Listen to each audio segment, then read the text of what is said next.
Assalamualaikum warahmatullahi wabarakatuh. Pak Honesty dan Bapak-Bapak dan Ibu-Ibu yang terhormat yang sudah hadir, terima kasih. Assalamualaikum, waalaikumsalam. Bisa kita cek soundnya Pak Honesty? Siap, clear, Prof. Clear ya, oke. Suara clear, wajah juga clear. Alhamdulillah. Alhamdulillah. Kita minta kepada teman-teman yang lain ini untuk mencek soundnya. Honesty udah. Kemudian silakan yang sudah hadir juga. Oke, kita lihat dulu ya siapa yang sudah hadir nih. Oke.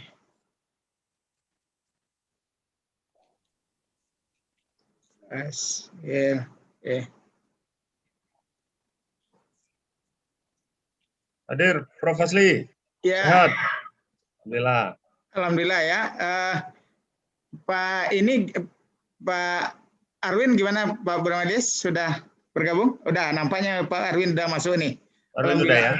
Ya, baru masuk. Jadi kita bisa mulai pada waktunya ya. Ya, siap. Tepat jam 1 nanti kita mulai, 2 menit lagi.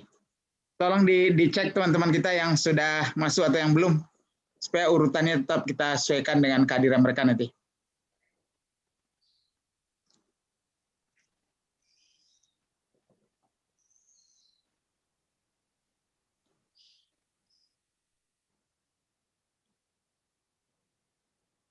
Assalamualaikum Pak Arwin Rasid, udah bisa dicek soundnya Pak?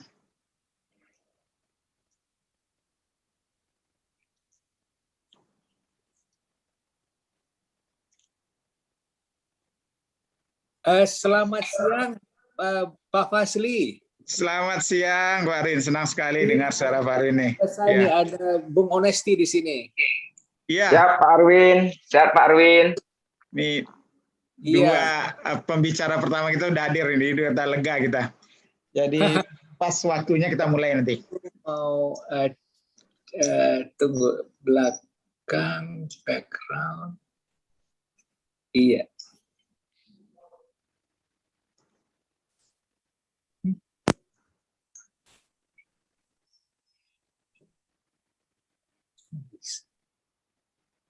Go back.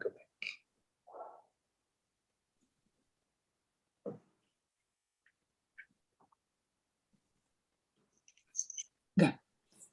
Tadi ada tadi.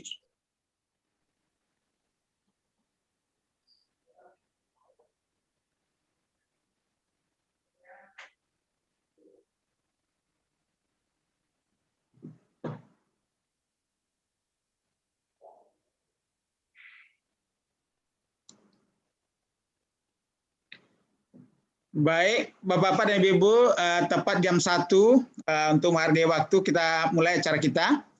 Bismillahirrahmanirrahim. Assalamualaikum warahmatullahi wabarakatuh. Alhamdulillahilladzi hadana li hadza wa ma kunna linahtadiya laula an hadanallah. Asyhadu an la ilaha illallah wa la syarikalah wa asyhadu anna Muhammadan abduhu wa rasuluh la nabiyya ba'da. Pak Arwin, Pak Honesty, Bapak-Bapak dan Ibu semua yang kita hormati, dan Pak Burmalis, Eksekutif Director daripada Minang Diaspora Network, semua hadirin yang telah menyediakan waktu berharga untuk hadir di forum ini. Menurut saya ini perlu kita berikan tepuk tangan dan penghargaan yang tinggi, karena kita tahu betapa udah lelahnya kita dengan webinar-webinar ini, ya, dan Bapak dan Ibu masih mau berbagi dengan kita, karena nanti kita harapkan sesudah presentasi pentrigger dari semua narasumber sekitar 10 menit, maksimal 15 menit. Kemudian kita nanti akan langsung meminta Bapak dan Ibu yang sudah melihat ada pertanyaan, ada usul, langsung memberikan di chat, dan nanti hasil chatting itu akan dilihat oleh masing-masing pembicara, dan sesudah selesai semua siklus narasumber, kita berikan lagi 5 menit pada masing-masing narasumber untuk menjawab pertanyaan-pertanyaan yang diajukan melalui chatting, dan juga menambah kalau ada hal-hal yang tadi belum tercakup dan dirasa penting sesudah mendengar pendapat dari narasumber yang lain atau dari pertanyaan-pertanyaan tidak langsung ditujukan pada narasumber, itu kita berikan kebebasan. Jadi narasumber dapat 2 kali. Yang pertama menyampaikan ide-ide besar, kemudian mendengar satu sama lain, melihat semua chatting. Tolong kami persilakan pada semua narasumber untuk memilih mana dari chatting itu yang dianggap penting untuk dijawab, dan kemudian kalau di akhir nanti diperlukan tambahan di luar dari yang menjawab chatting, itu kita silakan sepenuhnya kepada narasumber.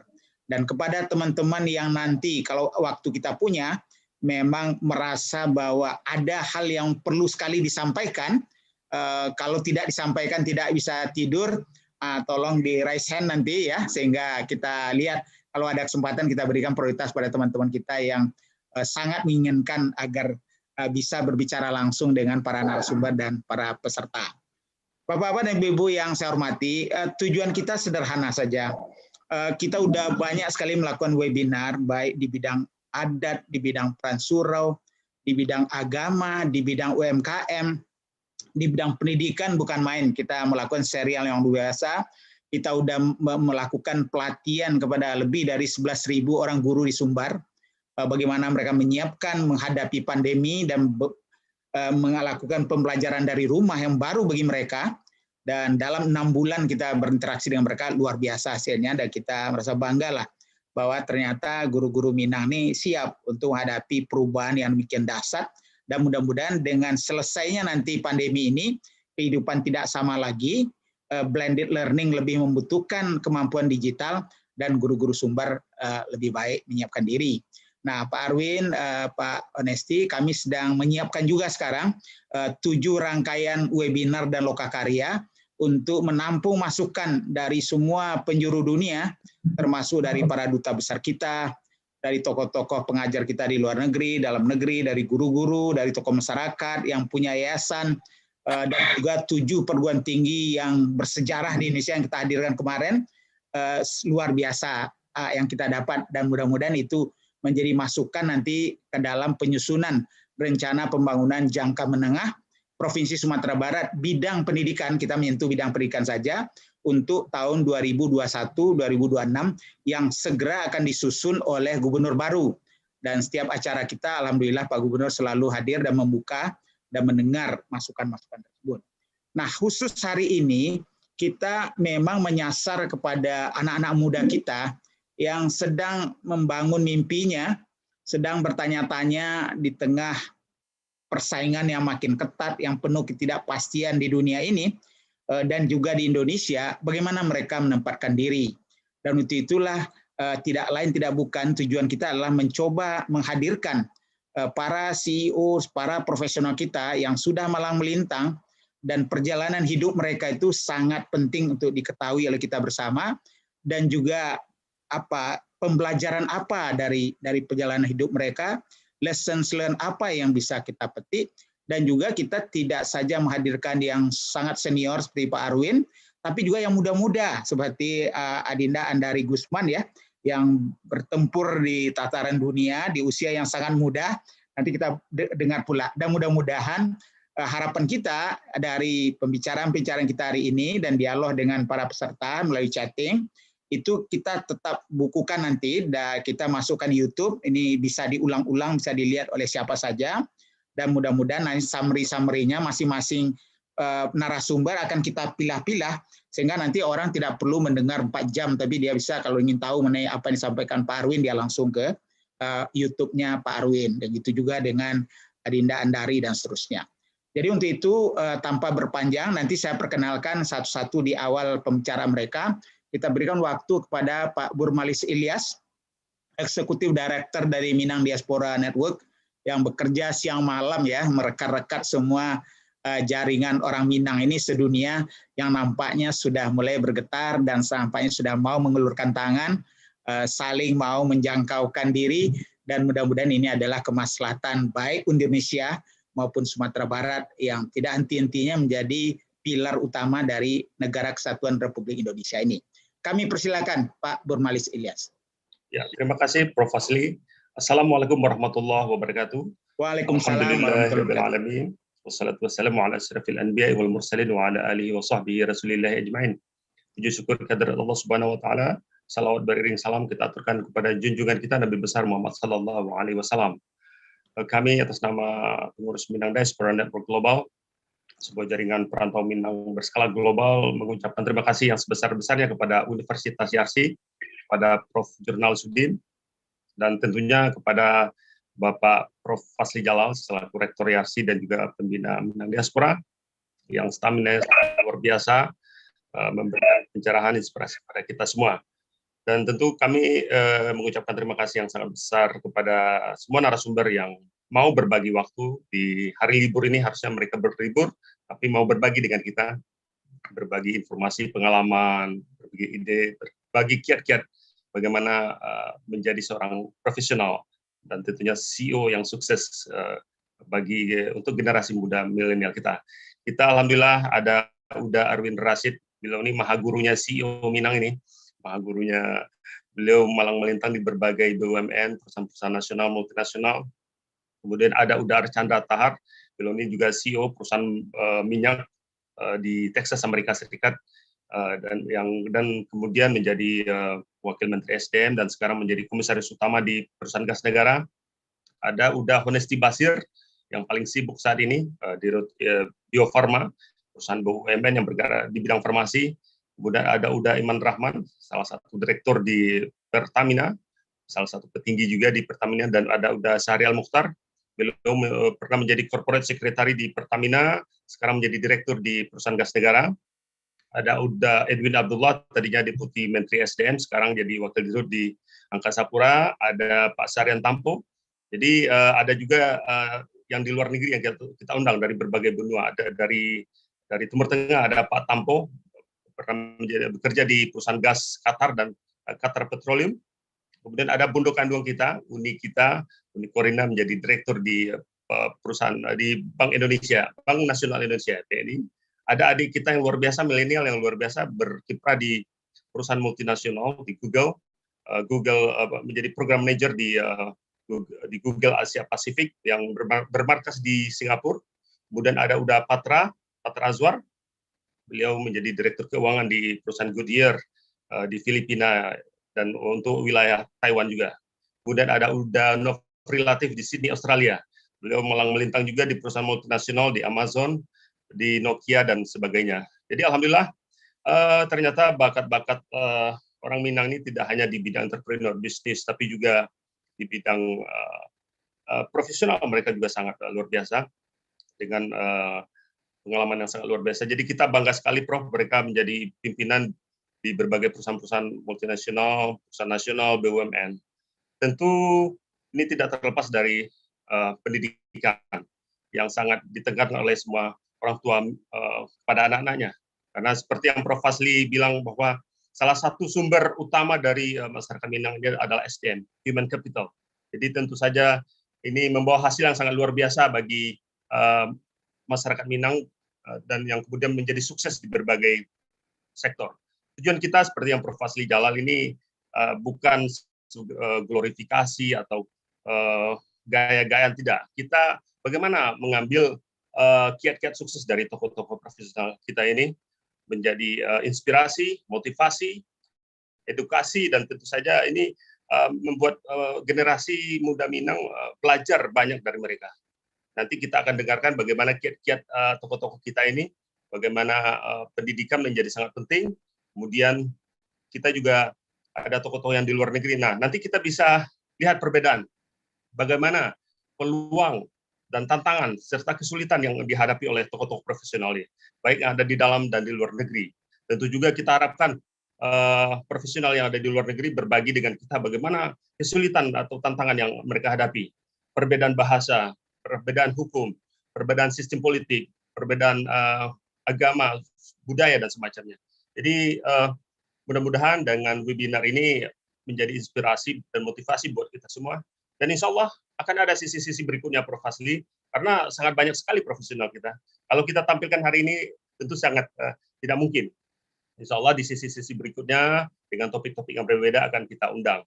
Jadi alhamdulillah, mudah-mudahan ini bermanfaat buat kita semua, buat generasi muda milenial, bahwa orang Minang itu tidak hanya berdagang. Mereka juga berhasil menjadi profesional yang dibayar mahal. Dan tidak hanya di perusahaan nasional, tapi juga internasional, multinational corporation. Terima kasih Prof. Fazli atas waktunya dan semua narasumber. Kami atas nama pengurus mengucapkan terima kasih yang sebesar-besar. Kepada semua peserta, mari manfaatkan waktu ini sebaik-baiknya, karena ini sangat langka, sangat jarang profesional CEO yang hebat ini mau berbagi dengan kita. Terima kasih Prof. Fazli. Assalamualaikum warahmatullahi wabarakatuh. Waalaikumsalam warahmatullahi wabarakatuh. Terima kasih Pak Burmalis. Kita langsung pada pembicara pertama kita. Bukan orang Minang saja, orang se-Indonesia juga tahu, malahan untuk ASEAN. Nama beliau ini sudah luar biasa, Bapak Arwin Rashid, MA, MBA ya. Beliau ini adalah seorang banker yang profesional, dilahirkan di lembaga pendidikannya banker yaitu Citibank ya. Dan beliau juga menjadi direktur dari Bank Niaga, kemudian menjadi wakil direktur utama dari salah satu bank terbesar Indonesia ya, BUMN kita, dan kemudian berpindah kepada direktur utama Telkom, kemudian menjadi salah satu banker yang sangat disegani di kawasan ASEAN, yaitu menjadi direktur CIMB Niaga. Banyak sekali pengalaman beliau, untuk itu mari kita dengar bagaimana beliau menjalani lika-liku hidupnya dan apa yang bisa dipelajari dari perjalanan beliau ini. Kepada Bapak Arwin Rashid, MA, MBA, kami persilakan. Silakan Pak Arwin. Baik, pertama-tama Assalamualaikum warahmatullahi wabarakatuh. Waalaikumsalam warahmatullahi wabarakatuh. Selamat siang dan salam sejahtera buat kita semuanya.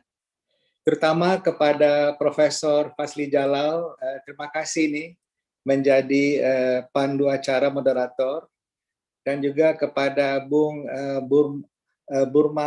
Burmalis Ilyas, teman kita, sukses ya menyelenggarakan acara ini. Saya melihat ini suatu kesempatan bagus sekali nih, di mana melalui acara ini kita bisa bangun silaturahmi di antara kita, orang-orang Minang, dan juga teman-teman peserta yang hadir dalam acara ini. Saya juga mau say hello kepada beberapa narasumber, ada yang saya kenal baik, antara lain ada rekan saya waktu saya di Telkom, Bung Honesty ya. Apa kabar? Alhamdulillah Pak Arwin, sehat Pak Arwin. Ya, sukses ya, Anda memimpin apa kalau nggak salah Bio Farma ya? Iya Pak Arwin, siap Pak Arwin. Ya, sukses ya. Dan juga ada juga yang muda di sini, Andari. Kalau Andari ini selain sahabat anak saya, juga papanya sahabat baik saya. Jadi bagus sekali nih narasumber yang dipilih. Dan papanya Andari juga hadir bersama kita nih, Pak Arwin. Oh ya, saya nggak tahu. Jadi saya juga menyapa my brother Irman Gusman. Iya. Jadi adapun waktu diberikan kepada saya, kurang lebih saya disampaikan oleh sahabat saya, Bung Burmalis ya, kurang lebih 1 jam. Jadi saya akan bagi dalam 2 bagian saja. Satu bagian kurang lebih 20 menit, saya akan cerita sedikit banyak mengenai saya sendiri, dan sisa waktunya mungkin akan lebih menarik kita pakai buat ini diskusi, tanya jawab ya. Jadi beberapa hal dari saya mau saya sampaikan buat semua teman-teman peserta webinar ini. Pertama, betul, saya ini adalah orang Minang, tapi saya tidak lahir di Minangkabau. Saya itu lahirnya di Roma, Italia. Kurang lebih ya 64 tahun yang lalu, jadi baru bulan Januari yang lalu saya ini merayakan ulang tahun yang ke-64. Kemudian setelah lahir di Roma, saya ini tumbuh dan besar di negeri orang. Jadi dari Roma sampai umur berapa, 2 tahun ya pindah ke Swiss, dari Swiss ke Singapura, kemudian baru di tahun 69 masuk ke tanah air. Nah, ini ada yang menarik nih yang saya mau cerita di sini. Saya ini bisa bahasa Minang, Ambo bisa bicara bahasa Minang. Kenapa saya mau cerita ini? Karena waktu itu saya mengira bahasa Minang itu adalah bahasa nasional Indonesia. Jadi kalau saya boleh cerita, waktu kita kembali tahun 69 ke Indonesia, saya itu bicara bahasa Minang ke ini waktu saya mau naik beca gitu. Terus dia nggak ngerti saya. Saya cerita ke ibu saya bilang, Mami ini kok nggak ngerti. Ibu bilang ini bahasanya beda, mirip tapi beda. Jadi di rumah itu kita ini diajak sama orang tua selalu bicara bahasa Minang, tapi bahasa kita itu Inggris dan Perancis.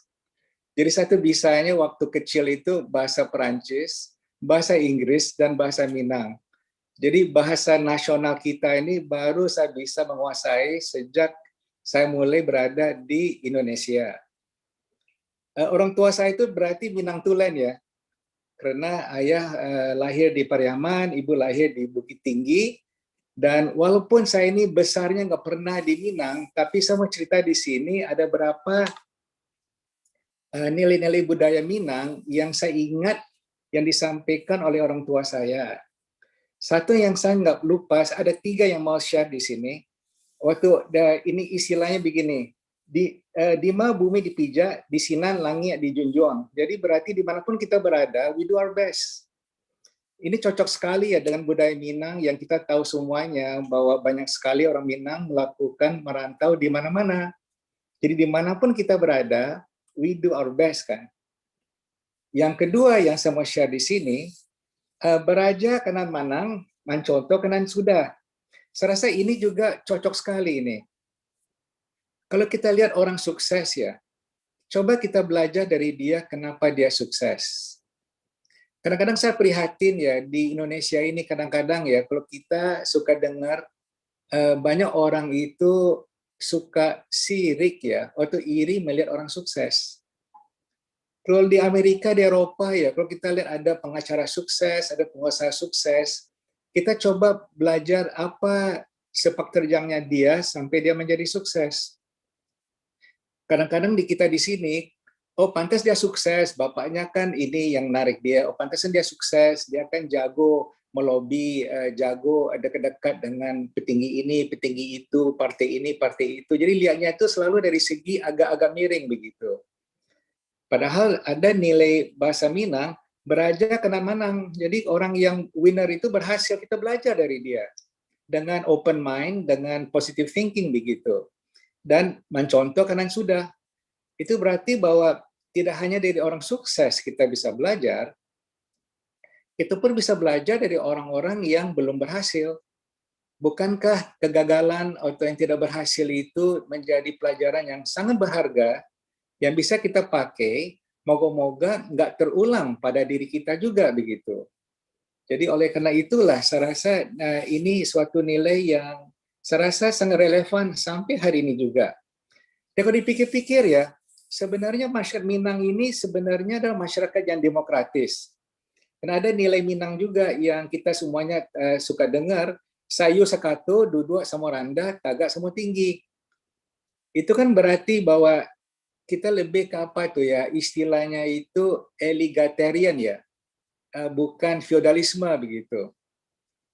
Ini pun kebawa sama saya dimanapun saya berada sampai sekarang juga di kantor ya, kita menghargai semua pihak, sama bos kita hormat segan tapi kita nggak takut. Kita nggak takut menyampaikan pendapat, kita juga nggak sungkan untuk berdebat, tapi berdebat tentu dalam norma-norma yang saling menghormati.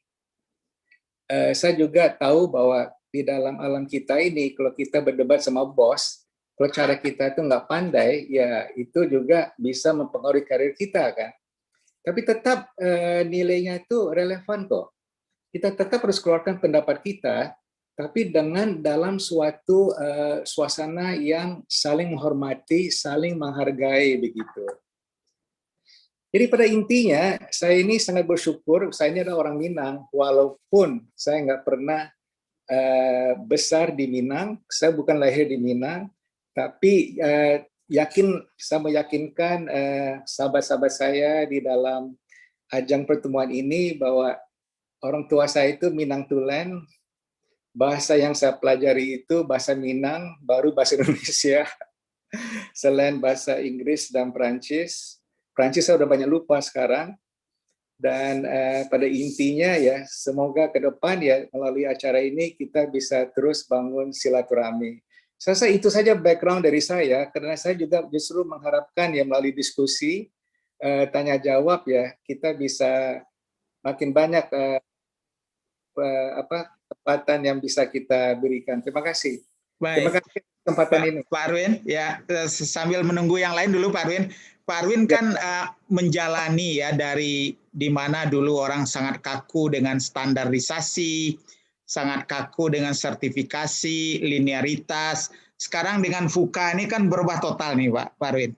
Nah, gimana untuk calon-calon profesional dan CEO muda menyikapi ketidakpastian di depan, tapi kita tadi baraja kanan manang, mencontoh kanan manang, baraja kanan sudah. Itu gimana caranya dari pengalaman hidup Pak Arwin dan visi melihat tantangan ke depan, Pak Arwin? Prof, kalau saya bisa share ya, saya mau menyampaikan begini. Sedikit saya tarik ke belakang dulu. Saya pernah baca satu buku yang menarik ya. Mengapa ada bangsa yang maju lebih maju dari bangsa yang lain? Dan itu sudah terbukti. Itu bukan karena sumber daya alamnya, bukan karena musimnya begitu, bukan sama sekali. Tapi adalah cara mereka berpikir dan cara mereka bekerja. Itu melekat dengan budaya itu. Dan salah satu ciri khasnya dari bangsa maju, mereka itu terbuka menerima masukan-masukan dari luar. Walaupun itu bisa bertentangan dengan apa yang mereka yakinin sampai mendapat informasi baru itu. Jadi di sini ya, saya mengajak semua eksekutif muda untuk selalu open-minded. Salah satu konsultan terkenal dunia ya namanya McKinsey, dia melontarkan kata-kata yang terkenal, kalau boleh saya sampaikan, adalah gini, you do not know what you don't know. Kita tidak tahu apa yang kita tidak tahu. Intinya begini, kita bisa misalnya bahasa Jepang, tapi kita nggak tahu bahasa India. Kita bisa main golf, tapi kita nggak bisa misalnya naik tebing. Tapi kita nggak tahu apa yang kita tidak tahu. Itu membuat kita itu untuk lebih open-minded, untuk lebih bersedia menerima masukan dari luar, dan juga jangan terlalu yakin dengan pikiran kita sendiri, karena bisa jadi kita salah. Pikiran kita itu sering berubah-berubah dengan perkembangan waktu, dengan perkembangan zaman begitu. Sejarah telah menunjukkan juga banyak orang-orang pintar zaman dulu karena gagasan dia itu sampai masuk penjara kan, karena gagasannya itu nggak diterima oleh masyarakat setempat. Jadi Prof, di situ saya punya prinsip selalu bersedia mendengar, bersedia meninjau hal-hal yang baru. Kita nggak boleh kaku sama sekali. Apalagi kalau kita menjabat sebagai direksi atau dirut, kalau kita nomor satu di perusahaan, itu sama sekali tidak berarti bahwa kita ini adalah orang yang paling pintar, bukan. Kita adalah orang yang paling bertanggung jawab. Itu artinya dirut. Yang paling bertanggung jawab, bukan yang paling pintar. Bukan yang paling tahu. Jadi karena kita yang paling bertanggung jawab, seyogyanya ya kita ini harus membuka diri untuk menerima masukan dari orang, menerima ide dari orang, bahkan menerima kritik dari orang juga. Demikian, Prof. Baik. Satu lagi Pak Arwin, sekarang ini kan banyak harapan dari daerah ya. Sumatera Barat kan kalau kita lihat alamnya memang indah, tapi sempit ya. Sumber daya yang ada tidak terlalu banyak. Pertambangan kita bolehkan terbatas. Pertanian juga bertumpu pada tanaman pangan yang nilai tukarnya juga lebih rendah. Jadi ya makin lama terjadi pemiskinan diam-diam ya. Sementara untuk berusaha di bidang-bidang lain memerlukan inovasi, jaringan, teknologi, dan juga kecanggihan daripada manajemen dan kemampuan entrepreneurial. Apa saran Pak Arwin kepada gubernur baru kita dan masyarakat yang berjuang di Minang ataupun ingin membantu Minang dari rantau, Pak Arwin? Terima kasih, Prof. Kalau saya lihatnya secara luar kasat mata aja, secara spontan ya, secara umum dulu. Kalau kita memajukan di mana kita itu berkiprah, kita harus mendalami dulu di mana letaknya kelebihan kita. Apa yang merupakan kelebihan kita? Apakah Minangkabau itu bisa menawarkan kelebihan dalam hal pemandangan yang indah? Berarti itu adalah wisata. Apakah saya ingat dulu di daerah Minangkabau itu ada banyak tambang batubara. Kalau masih berarti kita juga bisa masuk ke komoditi. Saya ingat dulu Minangkabau itu juga ada banyak sekali menghasilkan beras. Apakah masih demikian? Jadi pertama kita harus tahu dulu kekuatan kita itu adanya di mana. Dan dari kekuatan yang kita mencermati itu, kita pilih mana-mana yang mau kita kembangkan lebih lanjut. Nah, di situ butuh strategic planning. Dan kalau kita lakukan strategic planning, ya kita nggak bicara 5 tahun, kita harus bicara 10 bahkan 15 tahun ke depan. Jadi harus diawali dulu dengan pemahaman kondisi kita, kemudian kita harus punya yang jelas ke depannya itu kita maunya seperti apa, kemudian harus ada kemampuan eksekusi. Kemampuan eksekusi itu berarti kita harus mampu ya memilih orang-orang yang tepat, orang-orang yang kompeten untuk bisa ya menjalankan ya planning itu, dan juga harus dibarengi juga dengan norma-norma eksekusi yang kita kenal kalau istilah populer sekarang ini good corporate governance. Apakah itu masalah transparansi, masalah accountability, masalah responsibility, itu tuh semua dibarengin. Jadi sebenarnya gampang-gampang susah begitu. Tinggal kita itu pilih dan berani melaksanakannya, dan konsisten melaksanakannya, dan harus berkelanjutan. Jangan diubah-ubah begitu. Memang betul periode petinggi di daerah itu 5 tahun, tapi kalau kita itu memang niat kita membangun negeri, kita nggak bicara 5 tahun kan. Kita kan bicara 15 tahun, 20 tahun. Jadi visi itu penting sekali, Prof. Iya. Sekian buat teman-teman di sana. Baik, terima kasih. Nanti Pak Arwin kita masih menunggu nih chatting berikut. Ya kita dengar Pak Honesty dulu Pak ya. Bapak kan katanya 1 jam sudah harus meninggalkan. Tapi saya kira teman-teman sudah mulai menangkap dan mulai mengalirkan di chatting. Nanti kita berikan kesempatan berikutnya sebelum Bapak meninggalkan. Pak Honesty, beliau ini adalah orang yang luar biasa, ahli keuangan ya, Direktur Keuangan Telkom. Kemudian karena kepercayaan negara ditunjuk menjadi Direktur Utama Kimia Farma, perusahaan farmasi terbesar BUMN, dan juga merupakan leader ya dengan konsolidasi.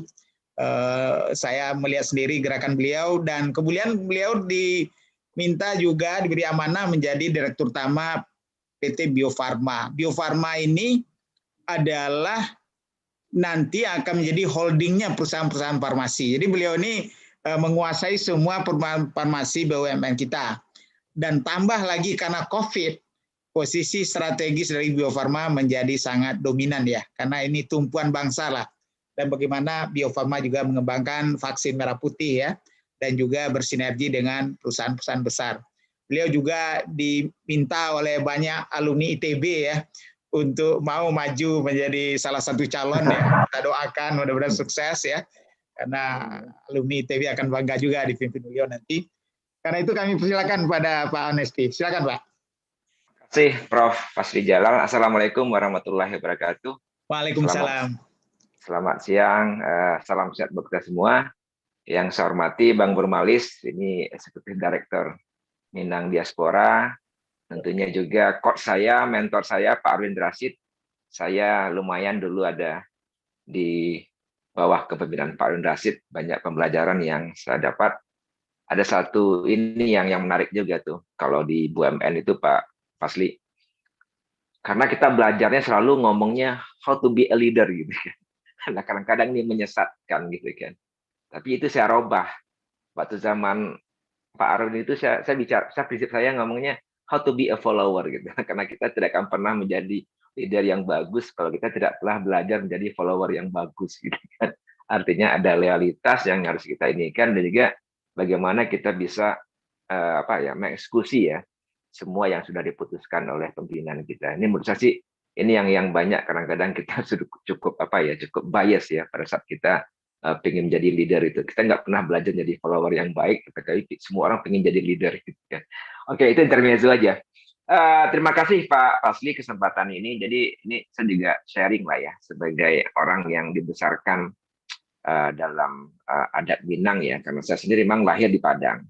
Saya di Padang sampai SMA saya di Padang. Jadi tinggal juga di daerah-daerah yang memang banyak interaksi dengan lingkungan Minang. Jadi bagi saya itu sudah menanamkan semacam semacam pahaman kepada saya bahwa memang orang Minang ini memang orang yang sebenarnya bisa menempatkan diri di semua sisi lah, di semua kondisi lah.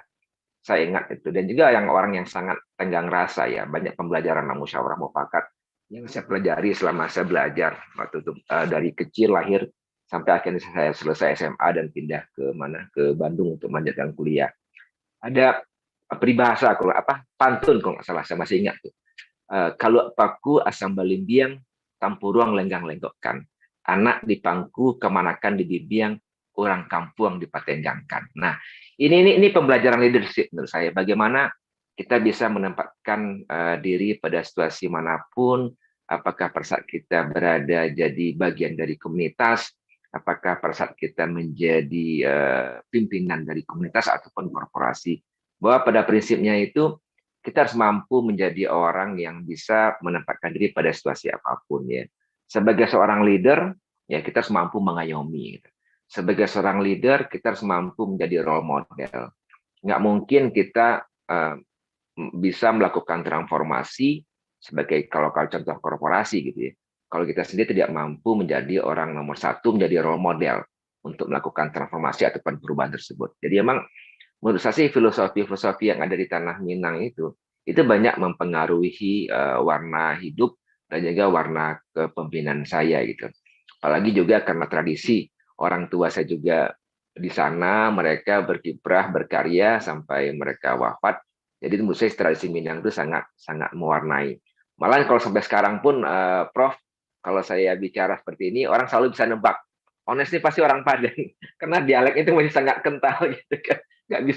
Nggak bisa walaupun saya mungkin 30 tahun ya saya udah pindah dari Padang ke Bandung atau ke Jakarta, tapi kalau saya ngomong itu yang dialek Minang itu nggak orang pasti tahu gitu kan. Oh ini pasti orang Padang nih aslinya gitu kan, dan pasti besar di Padang karena itu nggak bisa dihilangkan. Nah kembali ke yang tadi ya, jadi pengalaman saya di BUMN 30 tahun itu ada beberapa hal yang mungkin yang menurut saya yang menjadi pembelajaran bagi saya sendiri ya. Satu yang selalu ditanamkan orang tua saya dari saya kecil. Jadilah orang yang bermanfaat. Ya, dimanapun saya masih ingat Bapak saya almarhum mengatakan kepada saya, dimanapun kamu berada, cobalah memberikan manfaat sekecil apapun. Itu adalah nilai-nilai yang sampai sekarang juga saya pegang. Yang kedua, selalu rendah hati, gitu. Ya, selalu rendah hati, gitu kan. Kan ada juga tuh di peribahasa Minang ya, Prof ya. Kalau cadiak sampai bata kalau angku cadi ambo nak batanyo, angku baga ambo nak kamalawan.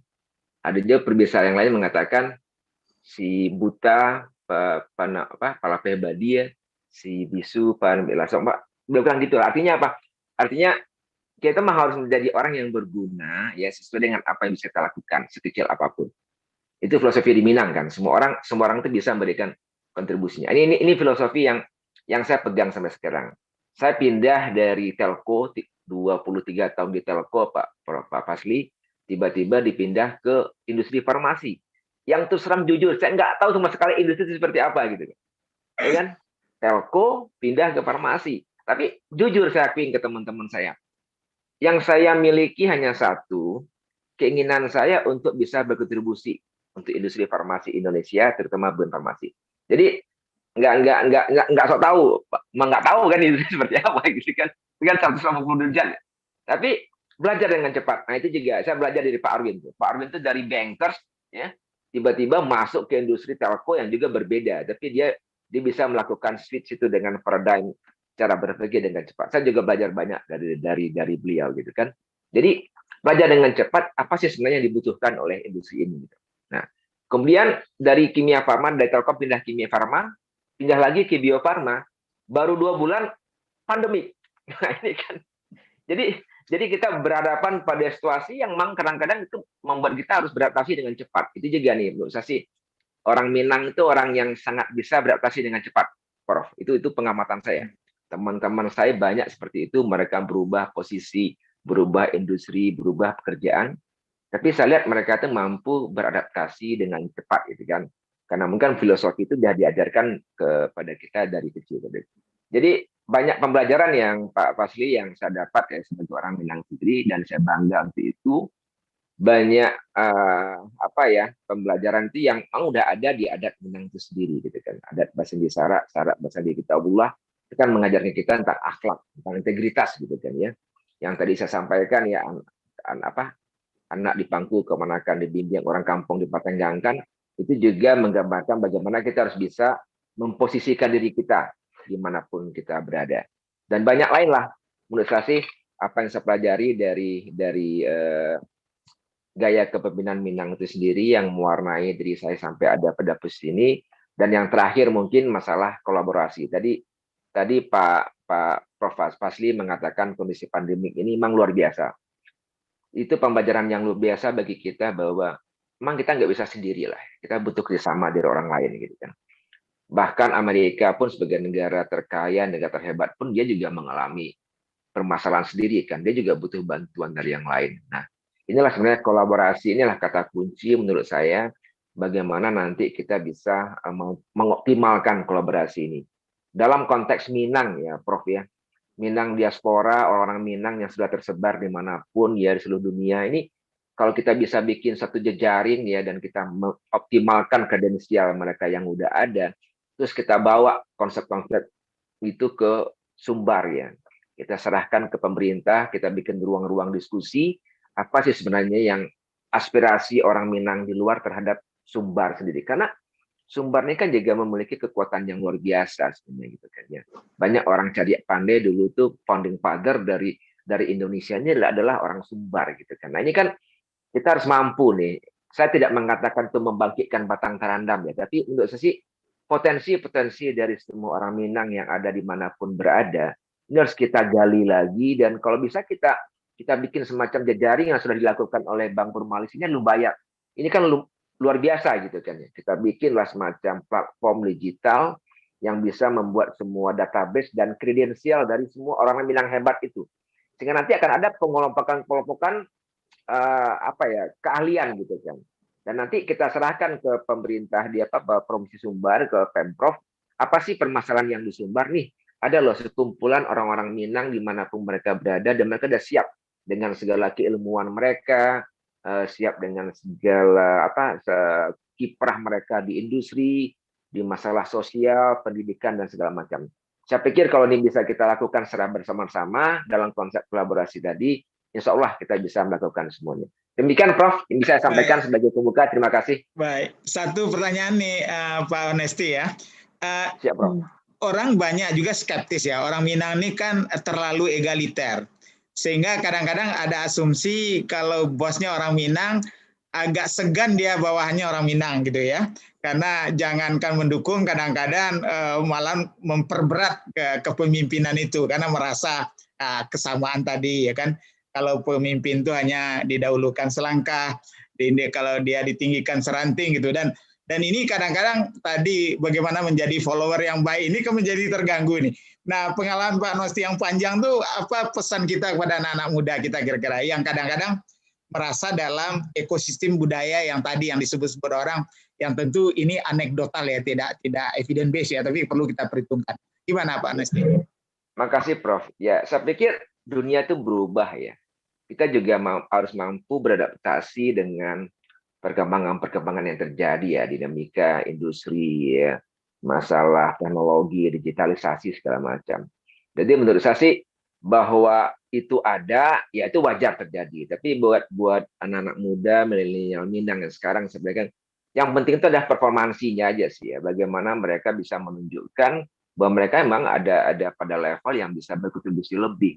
Jadi kita nggak seperti yang tadi disampaikan Prof gitu kan, kalau bosnya orang Minang nggak enak, kalau tidak orang Minang segala macam. Saya pikir itu udah nggak relevan lagi ya, karena sekarang tuh orang dilihatkan kepada apa sih kontribusi, apa sih value-nya gitu kan. Value sebenarnya.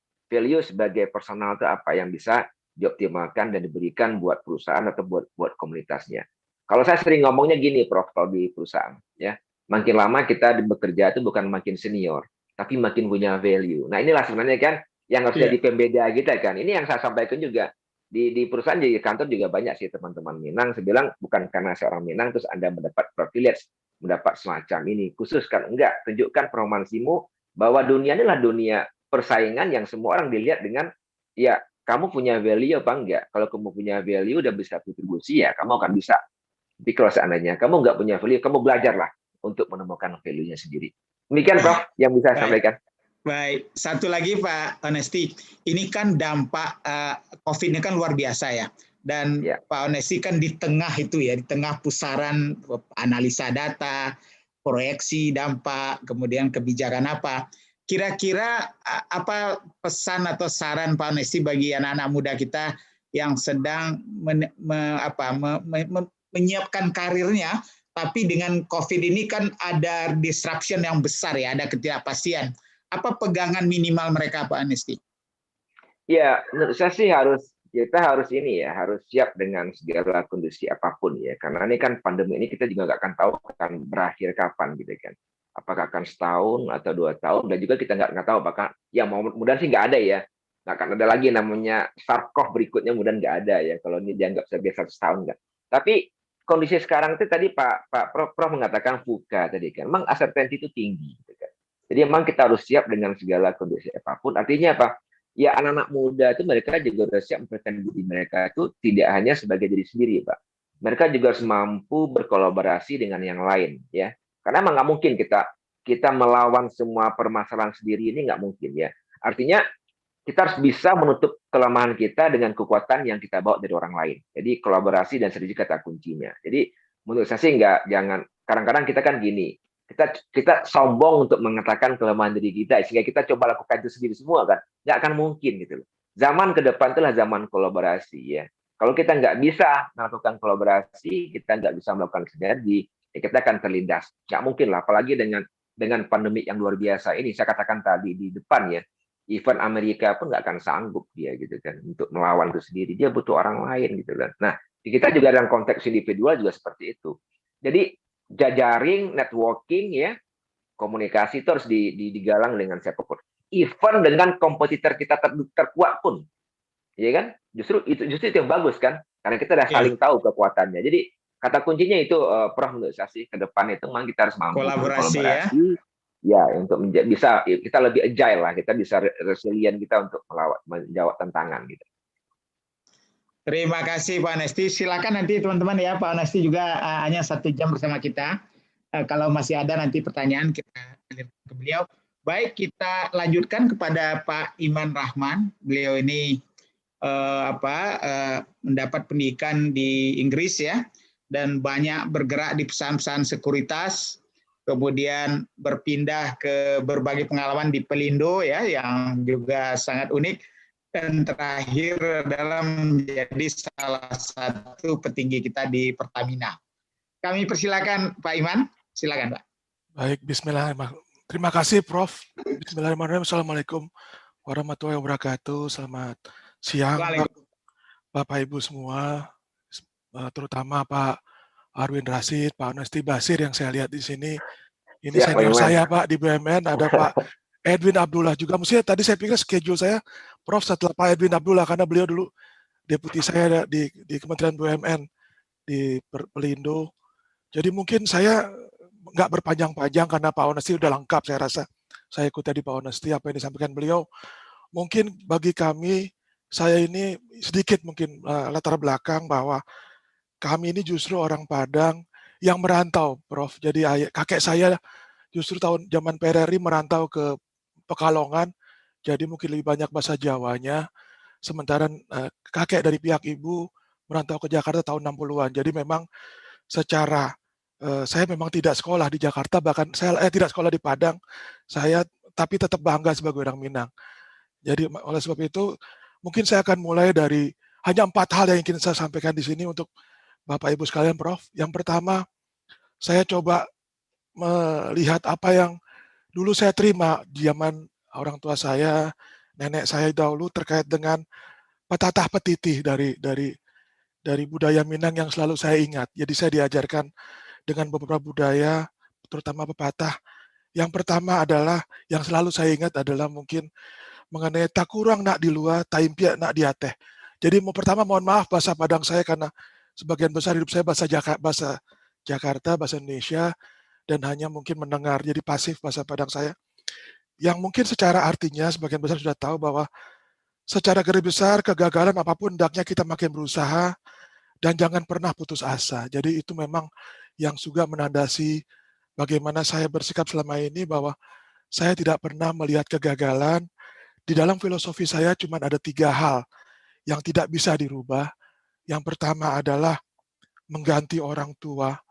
Kedua, memindahkan terbitnya matahari dari timur ke barat. Dan ketiga, insya Allah adalah mengganti kitab suci.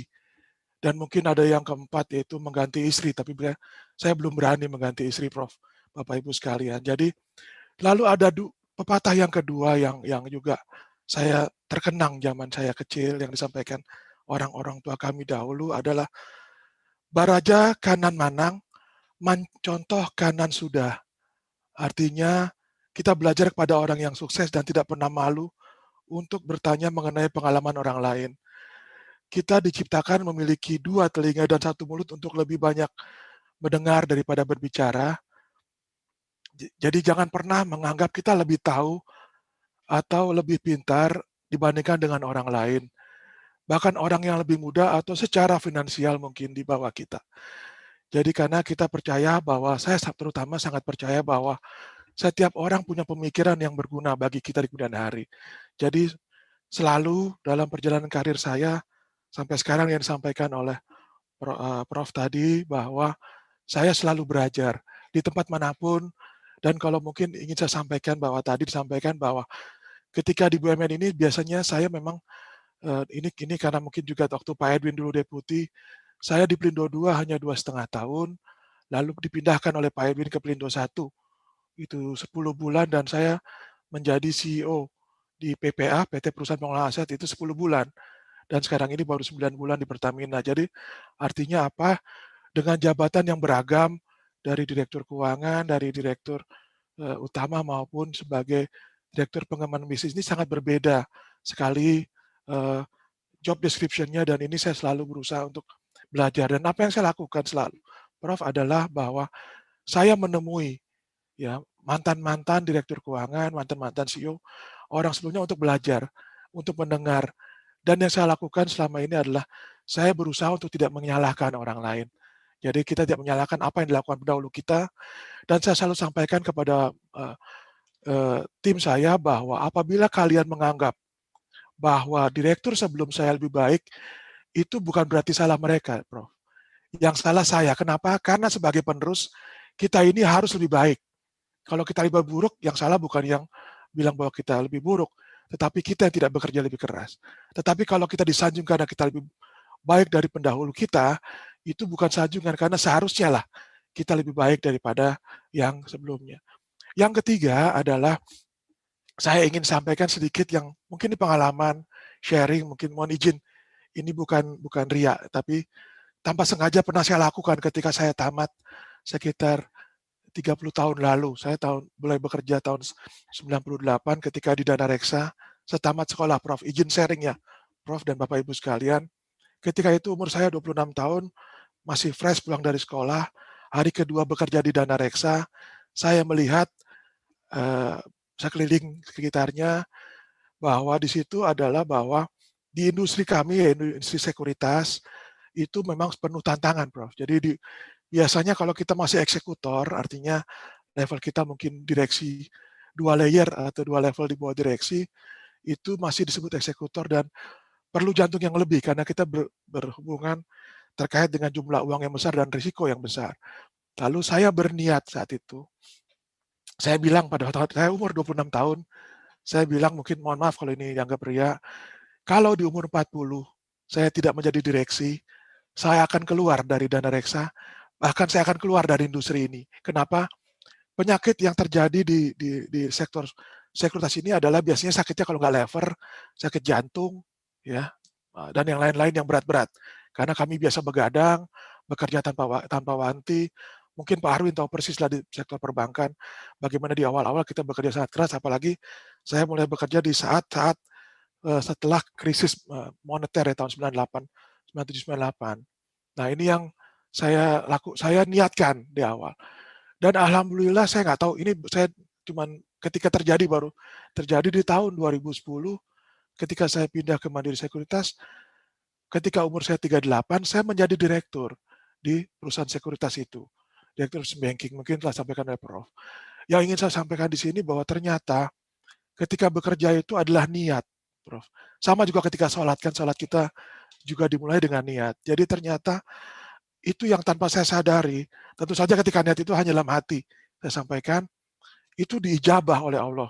Tanpa saya sendiri sadar, saya hanya bekerja di sektor itu, dan ketika umur 38 ada kesempatan yang saya sendiri nggak menyayangkan, karena pada tahun-tahun itu seorang direktur itu minimal di atas 40 ya, nggak zaman sekarang. Zaman sekarang banyak direksi BUMN di bawah 40.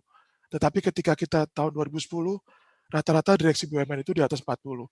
Nah ini mungkin yang menurut saya perlu kita pasang niat.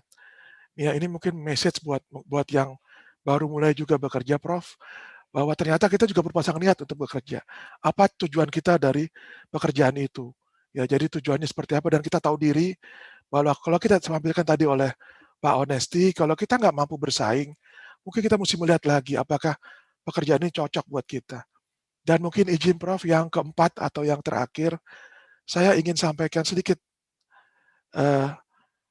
mengutip aja ya, mungkin ada yang sudah dengar, mungkin ada yang sudah baca, karena tiba-tiba saya lihat di WA, ada yang menarik, mungkin saya ingin saja apa yang disampaikan oleh Jack Ma sebagai founder dari Alibaba. Jadi yang pertama adalah orang bermental miskin adalah orang yang paling susah dilayani.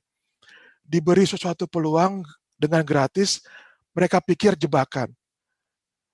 Ditawarkan investasi kecil, mereka bilang hasilnya nggak banyak. Diajak investasi besar, nggak ada duit katanya. Diajak melakukan hal baru, merasa nggak ada pengalaman. Diajak jalanin bisnis tradisional, katanya berat persaingannya. Diajak buka toko, ngeluh nggak bebas. Diajak bisnis apa saja, bilang nggak punya keahlian. Mereka punya kesamaan, nanya Google, dengerin teman yang sama-sama hopeless. Mereka berpikir lebih banyak daripada profesor. Mohon maaf ya Prof, bukan bilang seperti Prof. Faisal Jalil. Tetapi namun bertindak lebih sedikit daripada orang buta. Tanyakan apa yang mereka lakukan untuk hidup mereka, niscaya mereka nggak akan bisa menjawab. Orang bermental miskin gagal karena satu kesamaan sikap. Sepanjang hidup mereka hanya menunggu dan tidak melakukan action. Lebih baik gagal dalam melakukan banyak hal, lebih baik gagal dalam melakukan sesuatu daripada tidak melakukan apa-apa dalam hidup ini. Terima kasih Prof, Bapak Ibu sekalian. Kalau ada kesalahan mohon dimaafkan. Wabillahi taufiq wal hidayah. Wassalamualaikum warahmatullahi wabarakatuh. Waalaikumsalam warahmatullahi wabarakatuh. Terima kasih Pak Iman Rahman. Sabar Pak Iman dulu ya, kita dengar ini tokoh kita yang relatif muda usia tapi pengalaman luar biasa, Bapak Edwin Hidayat Abdullah. Beliau ini luar biasa pendidikannya ya, pernah di McGill, pernah di Lithuania U dapat master, dan juga sempat menjadi fellow di Harvard ya. Dan saya pribadi karena waktu saya 86 bersekolah di Cornell, sebelum dapat apartemen tinggal di rumah beliau nih. Jadi saya sempat mendesakkan di kamar beliau. Waktu itu udah Taufik Abdullah menjadi dosen di Cornell, saya menjadi mahasiswa baru. Dan yang menarik beliau ini selain dari karir yang panjang ya dan juga menjadi Deputi Menteri BUMN, tapi beliau ini sangat passion dengan silat ya, dan dia berhasil mengumpulkan berbagai pendekar-pendekar se-Indonesia dulu ya, pada masa udah 10 tahun yang lalu kali ya Pak Edwin ya. Nah inilah kombinasi yang sangat unik yang antara seorang entrepreneurial dengan pendidikan yang sangat established gitu ya. dan pengalaman panjang, tapi juga punya passion terhadap nilai-nilai kultural kita, dan silat adalah kekayaan bangsa kita. Kita persilakan Pak Edwin. Silakan Pak Edwin. Terima kasih. Assalamualaikum warahmatullahi wabarakatuh. Waalaikumsalam. Terima kasih Pak Fasli. Biasa manggilnya Om. Ya, tadi menyinggung sedikit nih sama Kanda Burmalis mengenai sile. Memang tahun 10 tahun yang lalu sempat menghadap Pak Fasli di Kemendikbud. Di waktu itu langsung dibilang, Edwin kenapa nggak bikin buku? 2 tahun kemudian lahir buku. Saya kasih unjuk kayak ini bukunya. Kelihatan nggak ya? Iya. Nih. Ya. Bukunya. Alhamdulillah. Ya. Buku sejarah tuh. Nggak kelihatan ya di screen ya. Nah, jadi di Gramedia namanya Keajaiban Silat. Iya. Sebenarnya buku Sile ini buku namanya kalau di Gramedia ditaruhnya di personal development, jadi untuk pengembangan. Tapi dari buku ini kemudian karena pengalaman di dunia bisnis birokrasi dan mempraktikkan kaidah-kaidah silat dalam kehidupan digabungkan dengan manajemen modern, itu Pak Om KJ Khairul Jasmi dia bikin buku lagi dengan ini seperti sarohnya. Kalau biasanya kalau buku ada penjelasannya buat saroh, nanti sama Khairul Jasmi ini buku namanya ini apa? Pendekar Tanpa Pedang. Ini terbitan mana? Nggak kelihatan ya di sini. Agak goyang-goyang. Itu udah di depan aja. Ya, Pendekar Tanpa Pedang ya. Pendekar Tanpa Pedang ini buku berdasarkan dari kehidupan saya waktu jadi deputi selama 5 tahun dan apa namanya? Dan Om KJ melakukan interview banyak orang, dia buatlah ini. Jadi singkatnya apa ya? Walaupun pendidikan nggak pernah di Sumatera Barat, pendidikan di Jakarta, Jogja, Amerika, Kanada, Singapura, Belanda, tapi nggak pernah lepas dari adat istiadat. Jadi kenapa silat ini menarik? Kenapa tuh Minang, Sile dan lain-lainnya itu menjadi bagian ini gimana ya? Karena ayah saya sejarah keluarga mungkin juga panjang lah ceritanya. Tahu-tahu ada di situ aja. Tapi yang jelas adalah bahwa satu ya, kalau ditanya mengenai kiat-kiat, kemarin Pak Burmalis nanya, apa yang saya mau ngomong? Kiat-kiat motivasi. Saya nggak punya kiat. Saya tidak punya kiat bagaimana caranya menjadi hal seperti sekarang. Karena semua saya karena takdir Allah aja. Sekadarullah jadi itu. Tapi apa yang saya lakukan saya bisa cerita. Yang saya lakukan adalah there's no distinction between yang namanya fisik ya, material, spiritual. Itu jadi satu. Jadi nggak ada yang namanya konsep materialism. Jadi bukannya material hak ya. Tidak ada yang namanya sesuatu itu lepas hanya karena berdasarkan logika. Kalau logika itu buat saya overrated. Harus ada namanya elemen rasa, batiniah itu harus ada. Itu jadi satu semua. Yang kedua, itu namanya manusia jadi satu. Yang kedua itu saya tidak mendistingsikan, tidak membedakan antara private sphere sama professional sphere, public sphere. Orang kan suka mengkotak-kotakan, saya nggak pernah. Saya buka semua, sama. Itu namanya satu. Jadi yang namanya kita harus tampil satu, baik di depan publik, di keluarga. Yang namanya Edwin, ya itu. Tidak ada yang namanya kotak-kotak. Ada yang orang di dunia profesional dia terkenal sebagai orang yang seperti apa, tapi di keluarga seperti apa, di kalangan teman-teman berbeda. Ya itu yang membuat orang itu terkotak sehingga berkumpul. Itu yang membuat seseorang itu susah menjadi maju. Nah, pelajaran ini ya dimulai dari Silat Minang. Jangan pernah menjadi manusia yang berbeda. Jadi manusia itu selalu dipegangnya dua. Kalau dalam bahasa Minangnya bagantung katalina indak kaputui bapacik arasanan indak kehilang. Jadi dimanapun kita berada, itu bahwa kita tidak boleh lepas sebagai dua hal, makhluk Tuhan dan makhluk sosial. Nah inilah yang saya bawa. Jadi kalau ditanya kiatnya apa, nggak ada kiat, tapi yang dilakukan adalah seperti ini. Nah, jadi apa yang membuat orang itu orang Minang banyak, ada yang sukses, ada yang enggak. Yang sukses, yang gampang aja, karena dia mungkin tidak merepresentasikan dirinya seperti di kampung, di tempat dia merantau, itu mungkin jadi berbeda. Dia tidak menjadi orang berbeda ketika di rumah dan di tempat profesionalnya. Nah, kalau udah begitu dia tidak akan bisa menjadi sukses. Jadi kalau ditanya, ketika saya di Jakarta, di Amerika, ataupun dimanapun di Singapura, saya tetap bahwa saya adalah Edwin, ya, orang Indonesia, keturunan Minang, yang dibesarkan dengan seperti ini, dan inilah saya. Jadi itu yang namanya menjadikan kita tetap satu. Energi kita satu dan kita nggak menjadi manusia yang berbeda. Nah inilah kesalahan kenapa orang suka malu bilang dia jadi orang Minang, mengatakan internasional, memakai bahasa Minang. Nah, ada salah satu penyebab kenapa saya tulis ini dan kenapa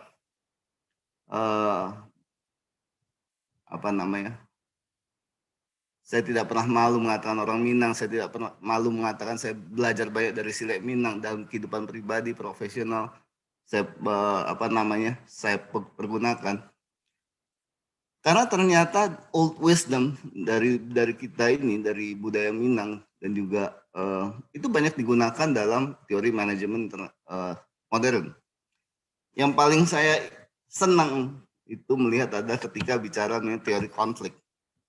Nah, teori konflik itu dalam manajemen itu disebutkan teori konflik itu ada 4 penyebabnya. Relational, karena hubungan, ya, misalnya ayah, ibu, suami, istri, dan lain-lain. Yang kedua karena perbedaan namanya value atau embedded value, nilai-nilai, ya. Misalnya orang Muslim diajak nonton film maghrib ketika azan pasti nggak mau, dia maunya sholat. Itu bisa menimbulkan konflik. Yang ketiga itu adalah mengenai penguasaan mengenai data and knowledge, ya. Kadang kita bicara sesuatu yang terlalu muluk-muluk, canggih, bicara dengan yang makomnya berbeda, itu akan menimbulkan konflik karena ketidaksamaan dalam penguasaan data. Dan yang keempat adalah interest atau adanya kepentingan yang berbeda. Ini adalah namanya 4 konflik yang bisa terjadi. Nah, dalam budaya Minang, dalam struktur masyarakat Minang, ternyata 4 hal ini sudah dijaga untuk mereka bersatu. Misalnya apa? Untuk masalah relational, untuk menjaga keeratan, itu ada yang namanya bundo kandung. Untuk menjaga nilai-nilai, value kita tetap sama, ada yang namanya alim ulama dan nenek mama. Untuk menjaga namanya data and knowledge itu supaya bisa tershare secara baik, itu ada yang namanya cadik pandai. Dan yang menjaga interest daripada semuanya ada yang disebut kaum muda, yang menjaga pagar kita. Nah, itu pun digunakan dalam pelajaran Silek Minang, bahwa yang penyebab konflik ini adalah 4 hal ini. Karena hal ini kenapa kita harus belajar nih sampai ke Amerika untuk mengetahui teori konflik dan untuk gimana caranya kita membedah suatu konflik. Kita hanya bisa melihat ini. Kalau orang guru saya namanya Lazuardi Malin Marajo, dia bilang, Edwin kalau mengecek konflik itu gampang dia. Yang pertama, status serangan itu dianggap ibu kita, apakah ada perilaku kita, ya, apakah hubungan relasional apa yang kita singgung sehingga dia marah sama kita. Yang kedua, bapak kita, apa itu bapak, apakah ada hal-hal yang tidak sopan di antara kita sehingga kita menyebabkan konflik. Yang ketiga adalah guru kita, apakah karena tidak mengertian kita sehingga itu menyebabkan konflik. Yang keempat ada saudara kita, apakah ada hak dari saudara kita yang terambil. Jadi ketika kita menganalisis suatu konflik, orang Minang sudah mengajarkan. Tapi saya belajar untuk menyadari ini, saya harus belajar sampai ke Boston, Amerika. Saya bilang, ini pelajaran apa? Ini pelajaran yang saya dapat waktu saya belajar Silek. Nah, ini yang ditinggalkan sama orang Minang.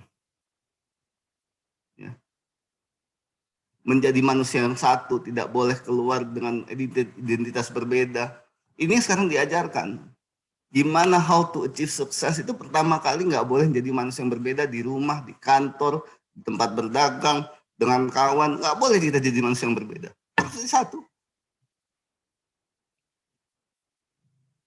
Ini yang sering membuat orang itu gagal. Karena dia memecah energi dalam dirinya sendiri, ya. Ketika dia di masjid dia begini, ketika begini, enggak, tetap harus satu. Nah inilah yang diajarkan nenek moyang kita, nenek moyang orang Minang mengenai manusia yang satu dan gimana kita mengetahui dunia dan caranya dunia bergerak. Nah dari banyak hal itu bahwa yang pesan saya pertama kali, ya, setelah ini ya, pesan saya nomor satu, don't deprive yourself from your origins. Jangan sekali-sekali memisahkan diri kita dengan origin kita. Karena when you start depriving yourself from your origins, that will be the start of your destructions, kemunduran ataupun kehancurannya. Karena memang nggak boleh lupa kacang dari kulitnya. Ini yang harus kita pahami, yang harus dijalankan. Nah ini saya sih nggak bisa panjang ya. Kalau mau panjang ya habis waktu, tapi kalau mau buku mungkin saya sekarang. Tapi kalau mau kenal sama Om KJ Khairul Jami mungkin dia masih punya.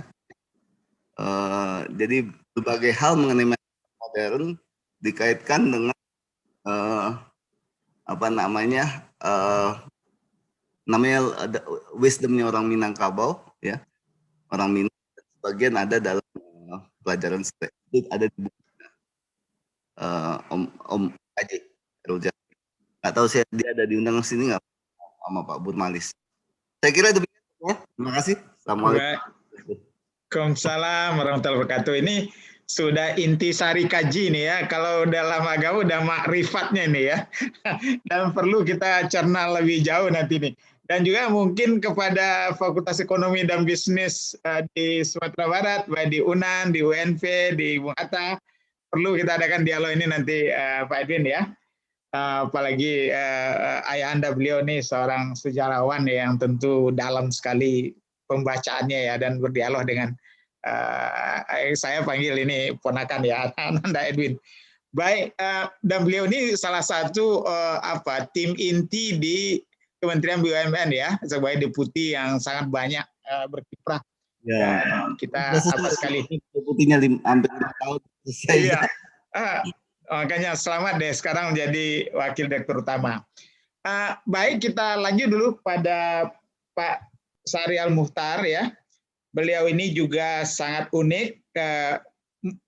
3 perguruan tinggi terbaik di Indonesia dia langkahi. S1 di ITB, kemudian S2 di Gajah Mada, S3 di UI, dan kemudian 25 tahun di Pertamina, dan kemudian sekarang di perusahaan gas negara ya. Beliau menjadi Vice President di Pertamina, Corporate Secretary, dan karena itu kita akan banyak mendapat pengalaman dari Pak Syahrial Muchtar. Kami persilakan Pak. Ya. Assalamualaikum warahmatullahi wabarakatuh. Waalaikumsalam warahmatullahi wabarakatuh. Pak Prof. Fasli Jalal, terima kasih. Dan Pak Burmalis, ini memang kita punya Pak Burma ini yang paling aktif, sehingga kita juga sering dikumpulkan dengan diaspora. Walaupun saya tidak pernah sekolah di luar negeri, tapi ya mungkin ke luar negerinya disuruh Pak Edwin sama ini Pak, kalau disuruh tugas. Dan juga senior-senior ada Pak Arwin, ada Pak Iman Rahman, direktur kami di Pertamina, dan Pak Edwin sendiri. Apa kabar Pak Edwin? Semoga sehat. Jadi kalau sebetulnya tadi udah banyak sekali disampaikan. Kalau saya ini sebetulnya memang kalau kita bicara mengenai posisi saat ini saya di PGN, begitu Pak Burma kemudian minta bisa sharing, dan ini terkait dengan bagaimana kita bisa menggali nilai-nilai budaya Minang. Akhirnya juga kita sadar ya bahwa nilai-nilai values-values sejak kecil yang kita dapatkan dari orang-orang tua kita itu ternyata sangat relevan dengan apa yang kita pegang, prinsip-prinsip tersebut.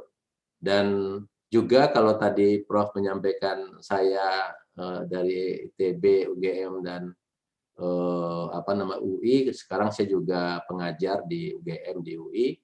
Dan ternyata juga di ilmu, kebetulan saya mengajar strategic manajemen, di ilmu manajemen pun ilmu strategik itu juga apa yang nilai-nilai di kampung kita Minang itu ternyata memang ada di sana gitu. Nah, jadi itu yang mungkin membuat kita yang, kalau saya bangga sekali jadi orang Minang, itu mungkin bisa kemudian berhasil mencapai posisi-posisi sekarang ini.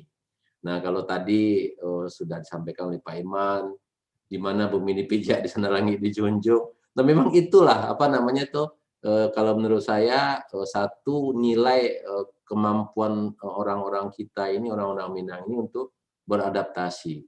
Ya, saya pikir itu hal yang sangat wajar karena memang kita ini kan orang-orang yang dikenal sebagai perantau. Tidak ada satupun perantau yang tidak adaptif kalau mau berhasil gitu. Dan ternyata orang-orang Minang itu bisa berhasil dimanapun, tidak mengenal geografis. Nggak usah kita bicara di Jawa atau Kalimantan, bahkan di Papua orang-orang Minang juga banyak yang berhasil menjalankan usaha di sana. Apalagi juga di luar negeri juga kita tahu juga banyak. Nah, ini yang kalau menurut saya nilai-nilai yang selama ini memang kita pegang. Dan saya juga selama berkarir di Pertamina 28 tahun itu juga sangat memegang hal tersebut. Nah, kemudian juga pada saat posisi kita juga makin naik dan ya pada akhirnya juga kan kita juga harus diminta untuk memimpin sebuah unit organisasi maupun perusahaan. Nah, di sini memang juga nilai-nilai seperti tadi juga Pak Prof sampaikan, didahulukan selangkah, ditinggikan sarantiang, itu sebetulnya maknanya dalam juga, bahwa jadi pemimpin itu juga tidak bisa kemudian kita merasa bahwa kita udah paling pintar, kita udah paling hebat. Di sini dengan values itu, nilai-nilai itu, kita jadi dekat dengan masyarakat, kita jadi dekat dengan tim kita, lawan kita gitu ya.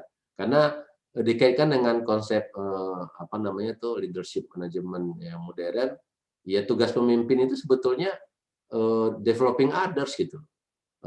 Kalau tadi Pak Hones bilang sebagai follower leadership gitu ya, followership istilahnya gitu, itu memang betul gitu. Jadi tugas-tugas kita itu sebetulnya bagaimana mendevelop tim kita, bagaimana memberikan inspirasi, bagaimana kita bisa mampu mengencourage mereka gitu ya. Dan kemudian yang paling penting memang di kondisi hari ini yang sangat turbulent itu adalah bagaimana kita bisa leading change gitu. Bagaimana kita bisa memimpin perubahan.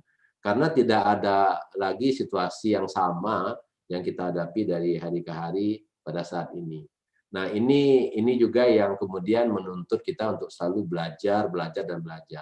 Makanya pepatah kita alam tekambang jadi guru itu membuat belajar itu tuh tidak akan pernah berhenti ya. Makanya saya sekolah itu bukan karena karena perusahaan menyuruh atau enggak gitu. Itu karena saya merasa bahwa ya saya harus bisa mendapatkan tambahan ilmu gitu ya, sehingga nanti bisa sharing, berbagi juga kepada orang lain.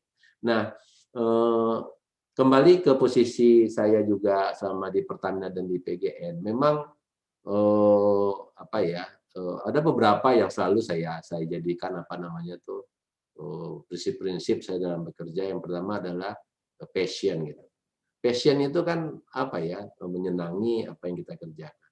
Saya termasuk orang yang mungkin agak unik karena mungkin dalam 12-13 tahun itu 13 jabatan. Artinya apa? Mungkin setiap tahun saya dipindah gitu. Tapi artinya apa? Semua jabatan itu punya tantangan yang berbeda dan semua jabatan itu penting. Nah, pada saat kita memiliki passion terhadap yang kita kerjakan, itu tantangan-tantangan itu akan dengan bisa lebih mudah. Bayangkan kalau kita bekerja saat ini tekanannya luar biasa gitu. Yang namanya tekanan di pekerjaan itu sangat tinggi, stressful gitu. Nah, kalau kita nggak passion, waduh itu tambah sakit lagi. Nah, hanya dengan passion lah kita kemudian bisa menghadapinya. Kemudian yang kedua, saya ada 4 ya mungkin supaya juga nggak lama. 4 hal. Yang kedua open mind. Tadi juga Pak Arwin Rashid juga sampaikan juga bahwa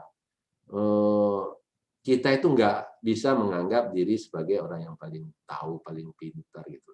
Justru kita saat ini harus belajar dari anak-anak muda anak-anak milenial yang mereka mungkin punya ide-ide yang nggak terpikirkan gitu ya oleh kita. Jadi open mind itu menjadi hal yang sangat penting untuk kita bisa maju. Itu hal-hal yang selalu saya pegang, saya tekankan. Nah, open mind itu diikuti juga dengan positive thinking. Jadi jangan cepat menjudge gitu ya orang kalau datang ke kita. Justru kadang-kadang hal-hal yang mungkin bagi kita itu mungkin ini termasuk juga kita berani menerima kritik juga gitu ya. Itu adalah masukan-masukan yang membuat kita bisa lebih baik. Nah, yang terakhir yang bagi saya itu juga yang membuat mungkin saya perjalanan karir saya itu tuh dimanapun saya merasa saya menjadi orang yang berguna, yaitu adalah legacy gitu. Jadi tadi disampaikan kita harus jadi orang bermanfaat. Benar. Nah, legacy itu salah satu yang harus kita pastikan bisa kita bangun. Bicara legacy tidak menuntut sesuatu yang spektakuler harus membuat sebuah perubahan yang nasional, bukan. Yang selalu saya tekankan sama tim saya itu. Yang disebut dengan legacy itu sebetulnya adalah apapun yang kemudian bisa membuat perubahan yang lebih baik di masa kita menjabat di jabatan tersebut. Dan kemudian perubahan tersebut akan diteruskan walaupun kita tidak menjabat di sana. Sekecil apapun. Misalnya proses bisnis yang kita perbaiki. Apalagi kalau terkait dengan ide-ide baru, membentuk unit bisnis dan segala macam, itu luar biasa. Nah, jadi 4 hal ya memang yang saya pegang ini, walaupun banyak sekali yang lain, yaitu passion, open mind, positive thinking, dan legacy, itu membuat perjalanan kita dalam karir kita juga mungkin bisa kita lewati dengan inilah ya, dengan baik, dengan mungkin bisa dengan tidak terlalu berat ininya ya, karena kita kalau passion itu kalau ada sesuatu, wah ini jangan-jangan memang ini kesempatan saya untuk bisa memecahkan persoalan. Karena kan kita diajarkan juga setiap persoalan yang kita dapatkan itu sebetulnya kalau di agama tuntunan kita di agama Islam itu tuh sebetulnya akan meningkatkan leveling kita sebetulnya. Pada saat kita dihadapin pada satu persoalan dan kita berhasil memecahkannya, itu level kita pasti akan naik satu tingkat. Jadi jangan pernah merasa bahwa sebuah persoalan itu kemudian wah ini kok pada saat persoalan itu pada saat kok saya ada gitu ya kan gitu. Justru kalau kita melihat dari sisi yang lain itu peluang untuk kita untuk menaikkan leveling kita, tingkat kita gitu. Nah, itu mungkin sedikit berbagi kepada teman-teman audiens semua. Dan nah, terkait dengan bagaimana kita bisa membangun Sumatera Barat ini. Nah, ini sebetulnya banyak sekali nih orang-orang hebat Sumatera Barat, dan saya tuh kok yakin ya kalau acara-acara seperti ini bisa dibuat lebih sering, itu bisa juga membuat kita bisa memberikan sumbangan pikiran. Menurut saya Sumatera Barat itu punya potensi sangat luar biasa. Nah, mungkin sekarang kita harus duduk bersama untuk melihat apa-apa yang kita perlukan supaya ini bisa menjadi atraktif bagi investasi yang datang gitu ya. Karena bagaimanapun perkembangan daerah itu tidak terlepas daripada investasi. Nah, saya di PGN juga sudah berpikir untuk bagaimana Pak Edwin izin menggasifikasi Sumatera Barat gitu. Karena gas sudah kita bawa sampai ke Nias ya untuk PLN di sana. Saya bilang Nias ke Sumatera Barat tuh nggak terlalu jauh. Nah, kalau gas di Nias nanti Nias tuh mungkin Agustus ini kita masukkan gasnya. Kita bawa ke Sumatera Barat, kita nggak perlu bangun pipa dari mana-mana karena kan di Sumatera Barat memang nggak ada gas. Nah, kita bisa membuat Sumatera Barat itu bisa menikmati juga energi gas yang lebih murah dan lebih clean gitu. Nah, itu juga yang saya pikirkan. Mungkin barangkali mudah-mudahan kalau itu bisa kita wujudkan, mungkin competitiveness Sumatera Barat sebagai daerah yang menarik investasi akan jadi lebih baik lagi. Mungkin itu saja Pak Prof. Mohon maaf kalau terlalu lama. Mudah-mudahan ada manfaat. Makasih. Assalamualaikum warahmatullahi wabarakatuh. Waalaikumsalam. Terima kasih Pak Syarial. Kita kembali sebentar ke Pak Arwin dulu sebelum beliau meninggalkan. Mungkin ada kata-kata pesan terakhir dari Pak Arwin ya. Dan juga kalau Pak Honesti masih mau memberikan tambahan, silakan sebelum kita lanjutkan. Kami silakan dulu ke Pak Arwin. Baik, Prof. Terima kasih nih. Sangat menarik nih mendengar dari teman-teman para narasumber. Izinkanlah saya menyampaikan dua hal saja yang berkaitan dengan berkarya ya. Satu tadi ya, terima kasih kepada teman saya dulu di Telkom, Bung Honesti, yang cerita mengenai follower and leader. Betul, to be a good leader, you must be a good follower.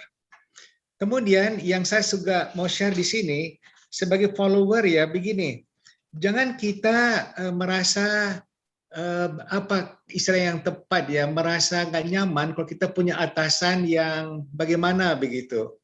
Kalau atasan kita tuh pintar, kita belajar dari dia. Kalau atasan kita kurang pintar, kita justru bantu dia. Intinya kita menjadi anak buah yang diandalkan. Kadang-kadang saya prihatin melihat ya berapa anak buah yang memang hobi gitu ingin menantang atasannya berdebat karena memang lebih pintar, tapi nggak di situ poinnya.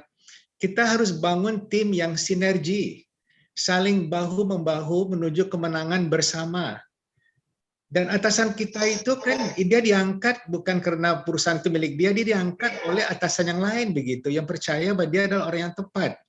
Oleh karena itu, kalau kita menjadi pegawai perusahaan, kita harus menghargai tatanan demikian. Jadi if you have a good boss, learn from him. If you have a not so good boss, help him supaya Anda menjadi orang yang dapat diandalkan. Itu yang poin pertama yang saya mau share, Prof. Yang kedua dan yang terakhir begini. Sebenarnya ini ajaran dari almarhum orang tua saya. Dimanapun kita berada, janganlah kita kejar jabatan, kejarlah prestasi. Kalau kita kejar prestasi, nggak ada habis-habisnya itu. Nggak ada habis-habisnya. Kalau kita kejar jabatan, seringkali kita ini bisa salah kompas. Kita jadi beban, harus melobi, jadi harus tahu siapa yang orang yang kita dekatin, kita nggak berani menyampaikan pendapat, takut nanti kita dianggap bukan kubunya dia. Akhirnya kita nih bukan jadi jati diri kita yang sebenarnya. Just be yourself, kejarlah prestasi dimanapun kita berada. Jadi itu dua pesan yang mau saya sampaikan, terutama buat yang muda-muda di dalam forum ini. Dan akhir kata terima kasih nih kepada Profesor Fasli dan teman saya nih, Bro Malias, saya diundang dalam acara ini dan sukses buat kita semuanya membangun silaturahmi di antara kita. Ya, sama-sama Kana. Siap. Terima kasih banyak Pak Rin. Ini mutiara-mutiara aja yang keluar ini ya, dan didengar oleh 325 orang nih peserta. Saya lihat juga Pak Abe Susanto pun ya, the guru dari Jakarta Consulting Group hadir bersama kita ini. Nanti kita minta sedikit pandangan dari Pak Abe Susanto nanti ya. Pak Honesti masih bersama kita, mau memberikan 1-2 kata terakhir Pak Honesti? Mungkin enggak ya. Jadi kita lanjut dulu, kita beranjak ini ke Qatar ya. Qatar ini adalah bagian penting dari Timur Tengah dan itu salah satu negara yang inovasinya sangat banyak ya. Saya berkali-kali ke sana dalam konteks pendidikan ya. Mereka punya agenda tahunan yang besar. Pak Sarian Tampo ini adalah tokoh kita, tokoh di perminyakan di Qatar, Qatar Gas dan Qatar Petroleum, yang juga saya lihat sangat cinta dengan Sumatera Barat dan dia menjadi motor dari beberapa WA Group ya, WA Group yang mengurus pertanian, mengurus UMKM, mengurus industri kreatif. Karena itu kita persilakan pada Pak Sarian Tampo. Kami persilakan Pak. Assalamualaikum warahmatullahi wabarakatuh. Waalaikumsalam warahmatullahi wabarakatuh. Terima kasih Pak Profesor Fasli Jalal dan Pak Burmalis yang sudah memasukkan saya ke forum ini untuk berbagi pengalaman. Selamat pagi Bapak-bapak, Ibu-ibu sekalian. Maaf di sini pagi di Doha ya. Kebetulan di sini ada teman saya, teman waktu SMA, Pak Irman Gusman, putrinya juga dalam forum ini. Saya berasal dari Padang, Sumatera Barat ya, besar di Sumatera Barat, kampung Batu Sangkar, dan nama saya itu Tampo, itu nama sungai. Saya lahir di pinggir sungai Batang Tampo di Lintau dulu. Jadi itu orang nyangka saya orang Batak, tapi bukan, itulah nama tempat lahir itu.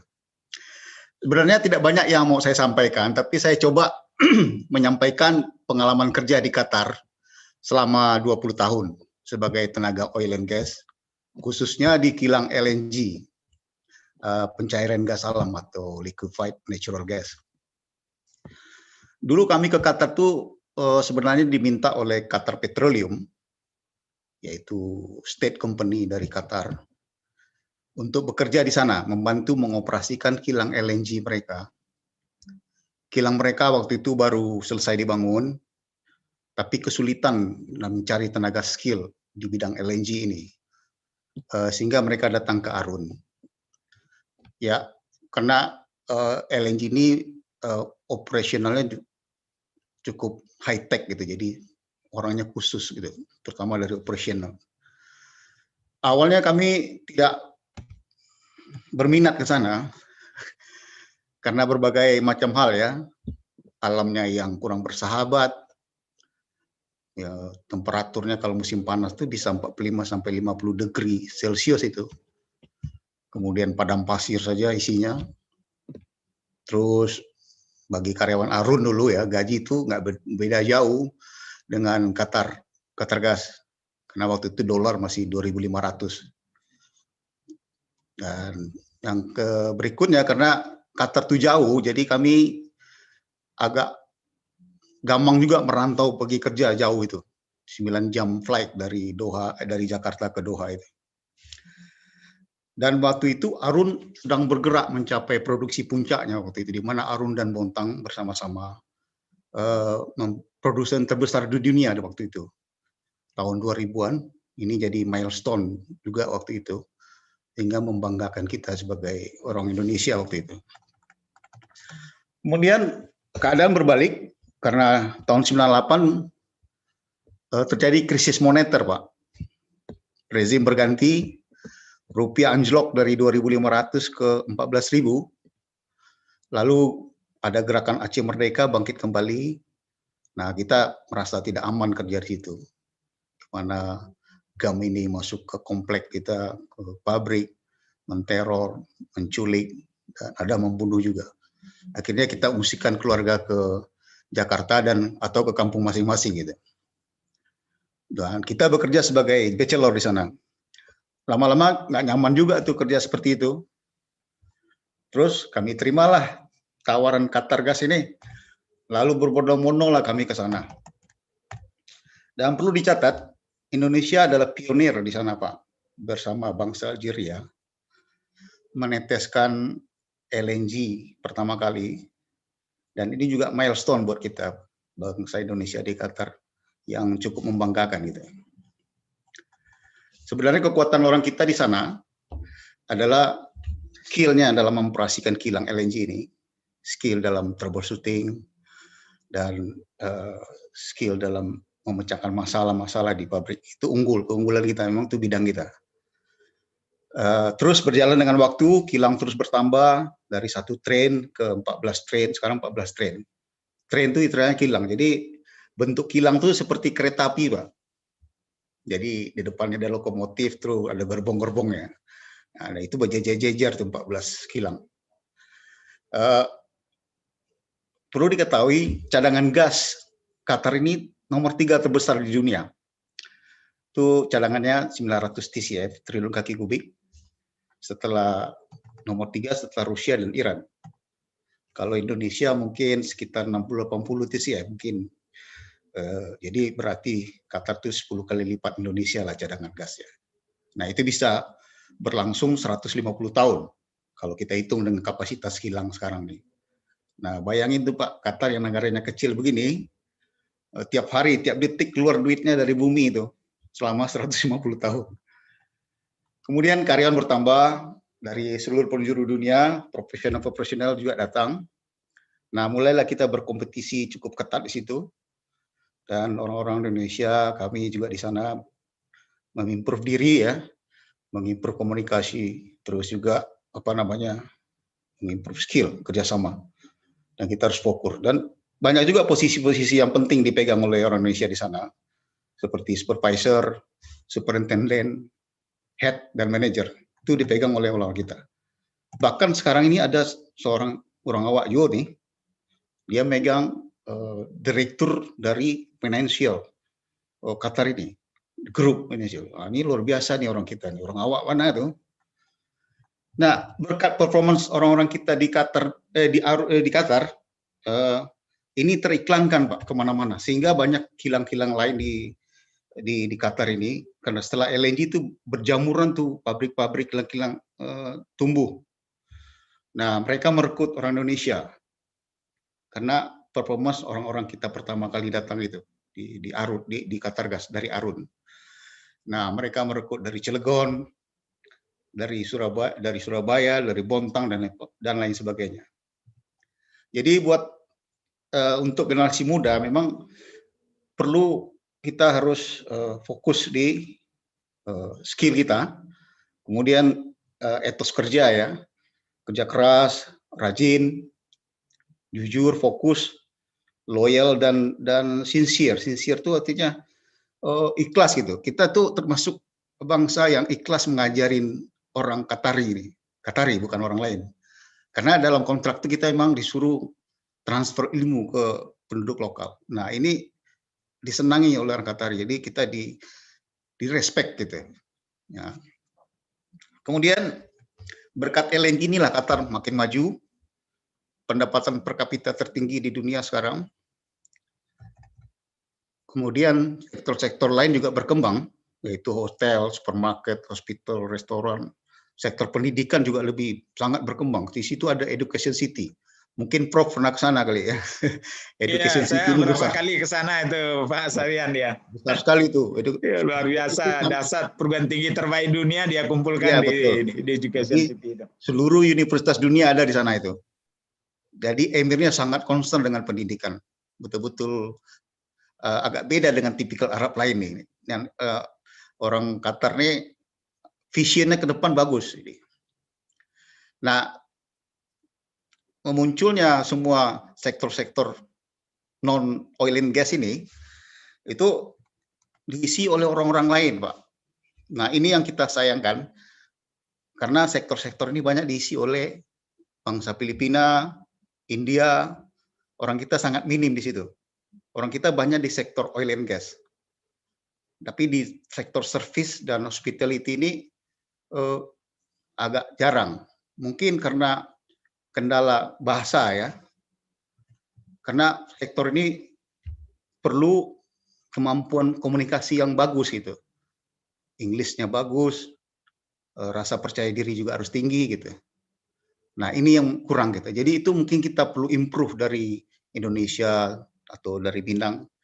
Kemampuan bahasa Inggris ini harus tetap di improve terus gitu. Nah, selain bahasa juga penting rasanya ini percaya diri. Rasa percaya diri itu harus penting dalam pekerjaan, apalagi di luar negeri ini ya, di tempat multinasional ini. Di departemen saya itu ada 100 orang, itu 45 nationality itu Pak bekerja di sana. Jadi heterogen sekali. Nah, di sini bahasa Inggris kita harus betul-betul bagus gitu ya. Kemudian rasa percaya diri. Rasa percaya diri mengekspresikan pengalaman kita dengan penuh keyakinan, berargumen dengan percaya diri, sehingga orang yakin apa yang kita utarakan tersebut. Saya rasa menumbuhkan percaya diri ini ada di sekolah-sekolah kita dulu, yaitu di ekstrakurikuler ya, tampil di panggung sekolah, acara drama, sendiwara, lomba pidato, lomba debat, ikut organisasi pramuka dan lain sebagainya. Itu bisa menimbulkan rasa percaya diri sehingga kita menghadapi orang tuh enteng aja gitu, udah biasa. Kemudian yang berikutnya adalah mental. Mental siap merantau ini harus kuat, fisik harus sehat, kuat, sabar, dan tabah. Nah, mental tangguh ini saya rasa udah ada di orang Minangkabau nih, karena orang kita nih orang perantau kan udah proven hebat lah. Tapi ada satu hal di sini yang sangat penting, yaitu soal kesehatan. Di Qatar nih kesehatan sangat diperhatikan. Jadi walaupun kita punya skill bagus, pengalaman bagus, terus sudah diterima. Ini saya punya pengalaman sendiri nih. Saya merekrut orang Indonesia satu. Kebetulan di grup saya ini, saya lead-nya, ada berapa orang Indonesia, 3 orang misalnya. Terus saya undang satu lagi, bagus orangnya. Jadi skill-nya bagus, bahasanya bagus, kemudian cara komunikasi juga bagus. Sudah di-accept oleh semua manajer. Tapi pas waktu tes kesehatan, ada flek di paru-parunya itu kecil. Nah, itu ditanya lagi, kenapa kamu kok bisa lulus di Indonesia? Rupanya itu bawaan dari kecil, udah ada rekomendasi. Tapi itu nggak diterima, dikatakan. Terpaksa dia balik, Pak. Waduh, saya sedih sekali itu. Untung dia bisa kerja lagi di Indonesia. Jadi itu penting kesehatan buat anak-anak muda, jaga kesehatan baik-baik, badan fisik harus kuat, ya. Itu penting, karena pertarungan di luar negeri ini cukup keras. Jadi saya pikir itu 3 hal yang perlu diperkuat oleh calon pekerja bidang apa saja yang ingin kerja di luar negeri, ya, terutama di oil and gas di Qatar nih. Saya spesifik di Qatar aja. Iya. Untuk mencapai karir lebih tinggi. Dan sebenarnya kesempatan di Qatar ini masih sangat besar, Pak. Mereka terus berkembang, membangun, kilang-kilangnya terus bertambah, itu infrastruktur terus dibangun. Saya masih di sini sekarang lihat bukan main tuh perkembangannya. Jalan udah kayak ular tuh. Saya sendiri pun bingung lihatnya sekarang nih. Apalagi untuk menyambut Piala Dunia 2022, kemudian Asian Games 2030, waduh mereka terus berkembang terus. Investasi besar-besaran, Pak, ya di sana, ya. Besar-besaran, soalnya memang duitnya banyak, Pak. Ya. Tiap detik tuh keluar duitnya dari bumi itu. Baik. Dari negara ini penduduknya 2,7 juta, Pak. Penduduk lokal 400.000, pendatang 2,3 juta. Jadi negara ini dikelola oleh orang luar semua. Jadi kalau dari job security ini bagus. Aman kita ini. Maka saya bisa hampir 20 tahun di sini. Iya. Jadi kemudian, jadi saya pikir, jadi silakan aja persiapkan diri buat anak-anak muda. Insya Allah bisa bekerja di sini. Saya juga sering menyebarkan lowongan kerja ke grup-grup Minang supaya mereka bisa pindah kemari. Orang Minang cukup banyak sih, Pak. Yeah. Ada sekitar 80 keluarga kalau nggak salah, ada 200-an orang lah. Dan cukup bagus performance-nya. Saya pikir itu aja, Pak. Terima kasih. Mohon maaf kalau ada kekurangan dalam penyampaian. Terima kasih, Pak Sarian. Ya. Luar biasa pengalaman beliau, ya. Mudah-mudahan membawa gerbong lagi. Jadi kalau tadi kilang gas tadi pakai gerbong dan tren. Ya, lokomotifnya. Nah, lokomotifnya Pak Sarian nanti mudah-mudahan gerbongnya itu pensiun, Pak. Ya, insya Allah, ya. Tapi generasi muda banyak di sini. Ya, kepada Bundo Kanduang kita. Ini Bundo Kanduang pertama, ini adalah Ibu Korina Karnalis, ya. Beliau ini memang banker di awal di Citibank, ya, kemudian berkarir di banyak bank dan sekarang menjadi salah satu direktur dari Bank Negara Indonesia, yang sangat strategis juga posisi beliau. Kita persilakan Ibu Korina Karnalis, ya. Saya kebetulan satu kota dengan beliau, saya kenal dengan keluarga Pak Karnalis ini karena beberapa anaknya satu sekolah dengan saya. Beliau juga banyak merantau ke Australia keluarganya, ya. Silakan, Bu Korina. Ya, terima kasih, Prof. Bismillahirrahmanirrahim. Assalamualaikum warahmatullahi wabarakatuh. Waalaikumsalam. Prof. Fasli, yang saya hormati, Pak Burmalis, Bapak Ibu senior saya di sini, tadi ada Pak Arwin, dan Bapak Ibu semua. Terima kasih pertama-tama untuk kesempatan untuk bisa sharing di sini, Prof. Ini saya masih mungkin sangat baru gitu, ya. Dan mungkin saya juga di sini merasa ini bagus sekali wadahnya gitu, gitu ya. Jadi mungkin ini adalah bagian daripada kita juga untuk bisa silaturahim dan juga bisa berbagi informasi. Mungkin background dulu, Prof. Saya benar asli Padang Panjang. Saya produk lokal, Prof. Saya lahir di Padang Panjang, sampai SMA saya di Padang Panjang, dan waktu saat saya itu SMA negeri itu cuma ada satu gitu ya. Jadi disebutnya SMA negeri saja. Jadi tidak ada SMA 1 atau SMA 2 gitu ya. Jadi sampai SMA saya di Padang Panjang, dan alhamdulillah pada saat itu saya dapat waktu itu ada masih programnya namanya PMDK, saya diterima di FMIPA UI jurusan fisika. Ini kadang-kadang orang melihat, waduh ini pintar sekali ya bisa masuk fisika, sebenarnya enggak juga, Prof. Jadi ini salah satu juga nikmat yang saya dapatkan, saya berhasil masuk di situ.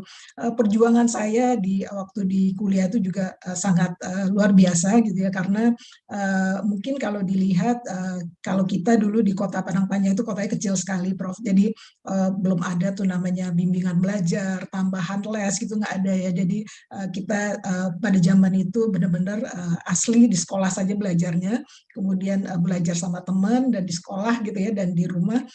Jadi waktu masuk ke UI itu persaingan saya merasa perjuangannya sangat luar biasa gitu ya, karena sebagian besar teman-teman yang ada di situ adalah mereka yang sudah siap ya dari kelas 2 SMA, kelas 3 SMA, sudah bimbingan belajar, sudah masuk teknos dan segala macam gitu. Tetapi yang saya lihat di situ adalah karena Padang Panjang itu kota kecil, jadi kebetulan yang dapat di UI itu saya, jadi tanggung jawab saya membawa nama sekolah saya itu sangat saya pikirkan gitu ya, sangat saya merasa ini benar-benar saya harus pertanggungjawabkan, walaupun saya merasa sangat apa namanya pada saat kuliah awal-awal itu, oh ini kok berat sekali ya belajar fisika gitu ya. Jadi tiap hari yang dipelajari itu gitu. Jadi kalau kita mungkin waktu SMA masih belajar integral nih, double, triple integralnya gitu ya. Jadi tetapi alhamdulillah saya dapat menyelesaikan kuliah dengan baik, dan itulah awal dari saya merantau keluar dari Padang Panjang dan menjadi lulusan UI pada saat itu. Saya bekerja mulai tahun 1993. Pertama saya bekerja adalah di Citibank. Agak kontradiktif nih, Prof. Lulusan fisika tapi kerjanya di bank. Tapi dibalik ke mimpi ya, Prof. Ya, artinya adalah sebenarnya kadang-kadang kita melihat itu hal-hal kecil ya. Jadi saya itu dulu kalau naik bus kota itu selalu lewat Sudirman, Prof. Lewat Sudirman itu ada gedung paling baru pada zamannya itu adalah gedung Landmark gitu ya. Dan di Landmark itu cuma ada 2 perusahaan besar. Satu adalah Citibank, yang kedua adalah IBM. Dan saya selalu melihat, aduh ini gedung keren sekali ya, saya pengen kerja di situ. Jadi itu udah menjadi mimpi gitu ya. Jadi pada saat lulus saya melamar di Citibank dan diterima. Perjalanan karir menurut saya juga adalah sesuatu yang menjadi pilihan buat kita.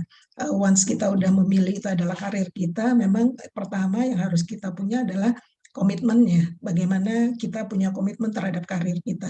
Jadi saya memang banyak belajar dari orang tua saya, di mana dari kecil saya diajarkan ilmu itu sangat penting ya. Jadi punya ilmu itu bukan apa namanya, bukan sesuatu yang pilihan gitu, tetapi harus gitu. Jadi saya belajar, ibu saya juga guru, almarhumah ibu adalah guru, dan di situ saya merasa gitu ya, bahwasannya untuk ke depan untuk meneruskan kehidupan ini kita harus punya ilmu.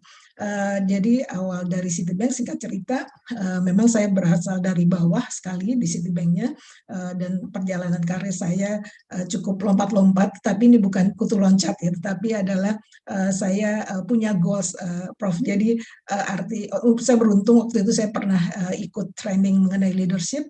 Di situ dikasih tahu sebenarnya selain company yang punya goals setiap tahunnya harus pencapaiannya harus seperti apa, kita sebagai pegawainya juga harus punya goals ya, kita sebutnya personal goals gitu ya. Jadi 2 tahun lagi saya harus jadi apa, kemudian saya harus bagaimana gitu. Jadi di situ saya melihat oke, berarti saya harus apa namanya, secara career path-nya mau seperti apa. Jadi singkat cerita, saya di Citibank lebih kurang 2 tahun, kemudian saya pindah ke Standard Chartered Bank karena waktu itu Standard itu baru masuk ke Indonesia untuk setting kartu kreditnya, dan saya sejak saat itu memilih spesialisasi saya adalah di kartu kredit karena menurut saya nggak banyak yang ahlinya di sana gitu ya, dan saya benar-benar total belajar dari depan sampai belakangnya mengenai bisnis itu. Dan setelah itu juga kemudian saya pindah itu juga karena Bank Universal itu waktu itu juga setting bisnis itu. Jadi lebih kepada pull factor. Cuman yang mau saya highlight di sini adalah pada saat kita punya karir, komitmen kita mau seperti apa. Jadi itu yang harus kita pertanggungjawabkan gitu ya. Jadi di sini saya hampir sudah 28 tahun bekerja, hampir di bidang yang sama gitu ya, walaupun sekarang skopnya lebih luas, saya sekarang di consumer banking, tetapi memang dari awal saya memulainya adalah di situ. Mungkin beberapa yang mungkin saya coba ini mungkin sharing saja, bukan mengajarkan. Yang saya lihat di sini adalah kadang-kadang kita tadi benar sekali ya pembicara sebelumnya gitu ya. Bagaimana kita menjadi seorang follower gitu ya. Jadi kalau saya melihat adalah kita harus loyal, benar. Jadi kalau saya prinsipnya adalah yang menjadi atasan saya harus sukses. Ya, artinya adalah saya memberikan hasil kerja yang terbaik buat atasan saya dan beliau yang sukses gitu. Jadi artinya adalah karena di sini kita mencoba untuk benar-benar memposisikan diri kita, ya artinya adalah dengan fungsi dan yang sudah diamanahkan kepada kita untuk memberikan yang terbaik gitu. Jadi saya waktu itu pernah mendengar gitu ya, ada yang bilang sama saya, kita tuh ada 2 yang nggak bisa kita pilih nih di dalam hidup ini. Satu adalah atasan, yang kedua adalah tetangga, katanya Prof. Jadi kalau nggak mau tetangga sama orang itu ya belilah rumahnya gitu ya. Nah ini saya melihat ada benar, atasan itu bukan untuk di-challenge ya, tetapi bagaimana kita benar-benar bisa bekerja dengan beliau, kemudian memberikan yang terbaik sehingga atasan berhasil, pasti kita juga berhasil gitu ya. Nah itu yang mungkin yang saya belajar sebagai orang Minang itu atau sebagai orang Padang itu, kita benar-benar bisa beradaptasi gitu ya, dan saya melihat orang Padang itu tangguh gitu ya, jadi semangat berjuangnya sangat tinggi, bahkan mereka berani merantau ke tempat yang mereka belum pernah datangi gitu ya. Jadi itu yang saya belajar benar-benar dari nilai-nilai itu. Jadi adaptif sekali ya. Jadi saya waktu itu ditanya waktu masuk ke BUMN, waktu saya berpikir selama ini saya adanya di bank asing dan bank swasta, saya memutuskan waktu itu untuk apply ataupun untuk ditawarkan waktu itu masuk ke BNI. Saya cuma ditanya itu, seadaptif apa Anda? Karena ini totally berbeda culture-nya dari bank-bank sebelumnya gitu. Nah itu saya di situ saya merasa sebagai orang Minang nilai itu saya punya gitu. Jadi orang Minang itu sangat adaptif gitu ya. Jadi itu. Kemudian yang kedua yang saya coba lihat lagi adalah kita ini orang Padang ini atau orang Minang ini daya juangnya tinggi, bro. Artinya adalah kita dimasukkan di dalam suasana sulit pun kadang-kadang itu yang membuat kita bisa bisa tetap bisa melaluinya gitu ya, karena kita tuh diajarkan dari kecil gitu ya bagaimana kita bisa berjuang, karena memang mungkin tadi kalau kita lihat kalau Padang Panjang kan kota kecil ya Prof, jadi mungkin fasilitasnya juga terbatas, semua terbatas, tapi begitu kita harus masuk ke lingkungan yang memang sangat kompetitif, nah disitulah kita diuji gitu ya. Jadi itu yang membuat juga hal-hal yang menurut saya menjadi sesuatu keberkahan buat saya gitu, dengan latar belakang yang memang dari kecil kita diajarkan untuk berjuang untuk mendapatkan sesuatu gitu. Dan mungkin kalau dilihat juga bagaimana karir saya 28 tahun ini sebenarnya untuk menjadi pimpinan ataupun direksi di bank BUMN, bank keempat terbesar di Indonesia, mungkin dulu nggak pernah terbayangkan gitu ya Prof ya. Tetapi di sini saya sangat bersyukur saya diberikan kepercayaan dan amanah ini.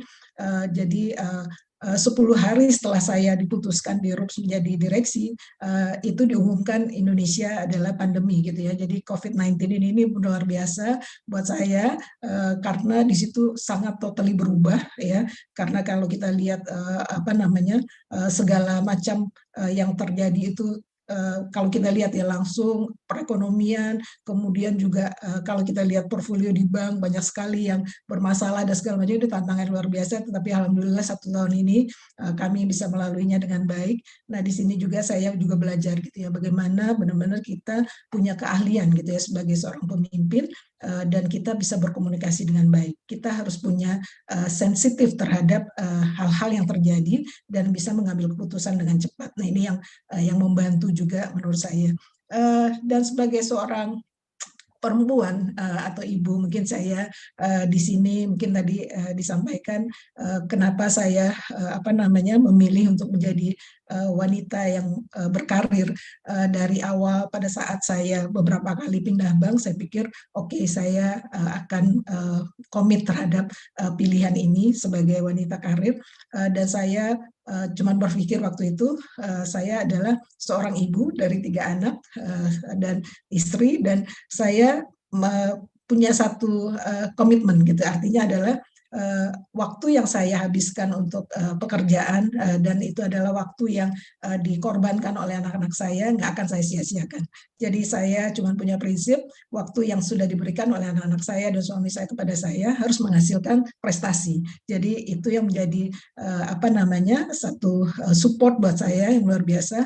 Jadi setiap saya berprestasi, saya menyampaikan itu adalah prestasi dari anak-anak saya.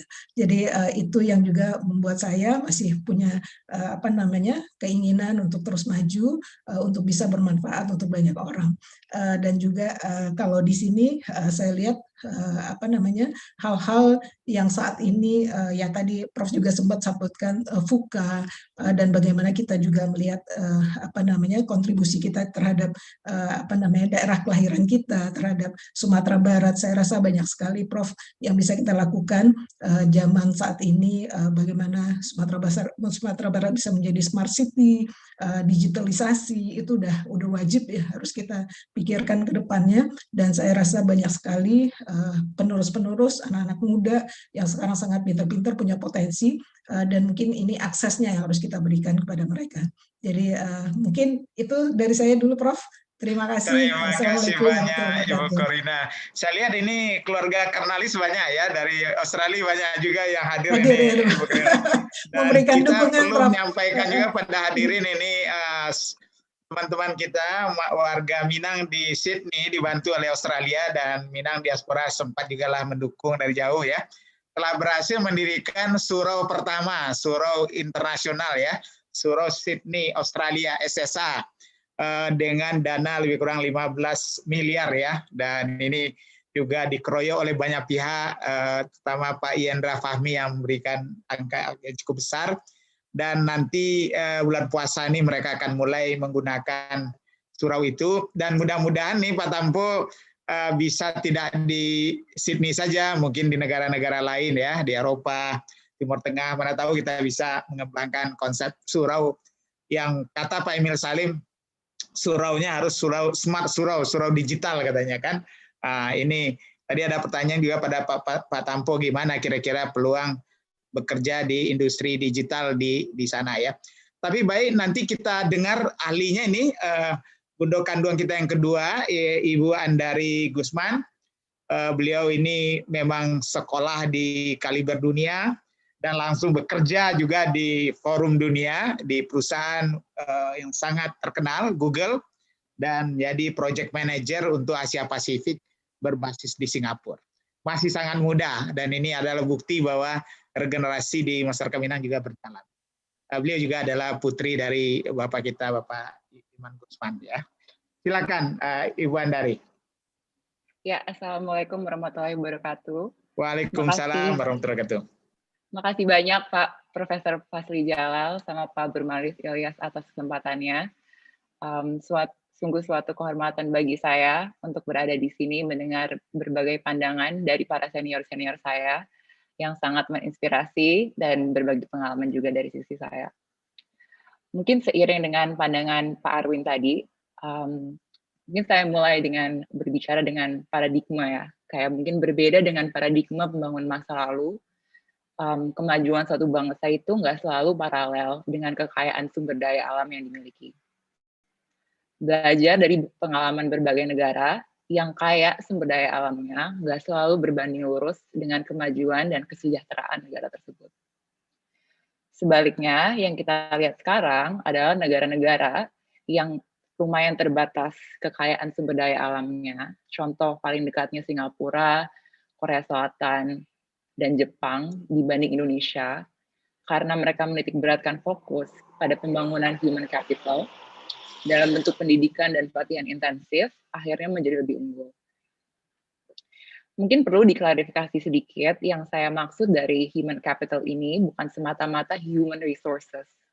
Terminologi capital ini menafsirkan bahwa manusia bukan hanya sumber daya semata, tapi merupakan investment yang berharga.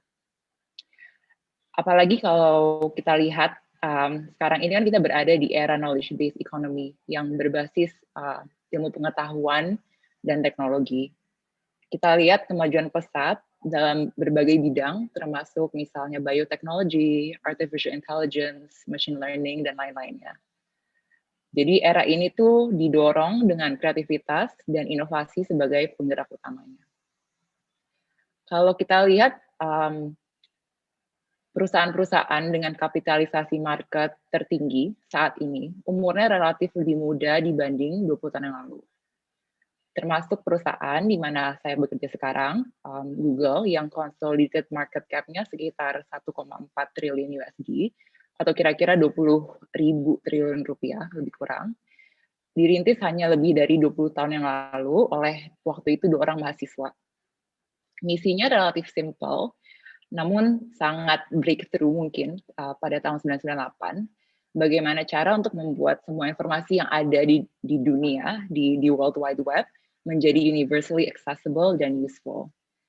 Mungkin dalam konteks tahun itu, ide ini nggak mudah dimengerti untuk kebanyakan orang.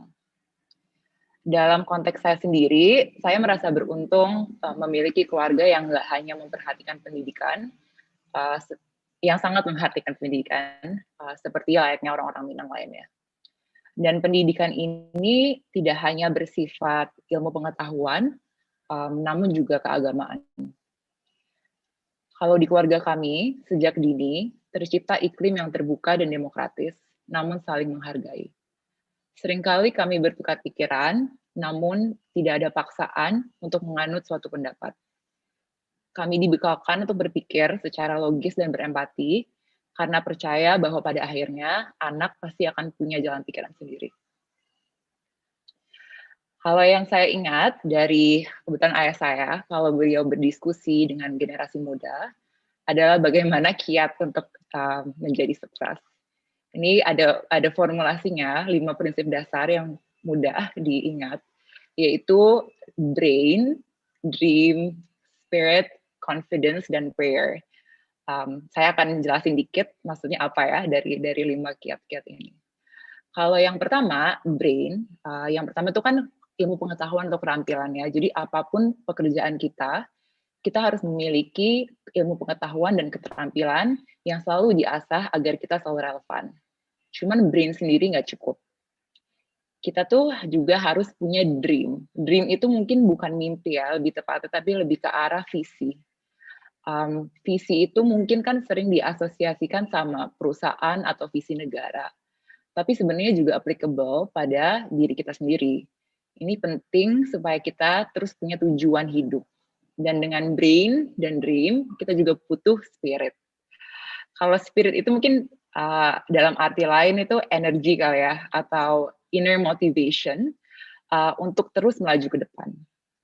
Mungkin jalan ke tujuan kita tuh nggak bakal selalu mudah, ada aja rintangannya. Namun kalau kita punya ini, apapun yang kita hadapin pasti bisa dilewati dengan baik. Sama juga pentingnya yaitu confidence atau percaya diri.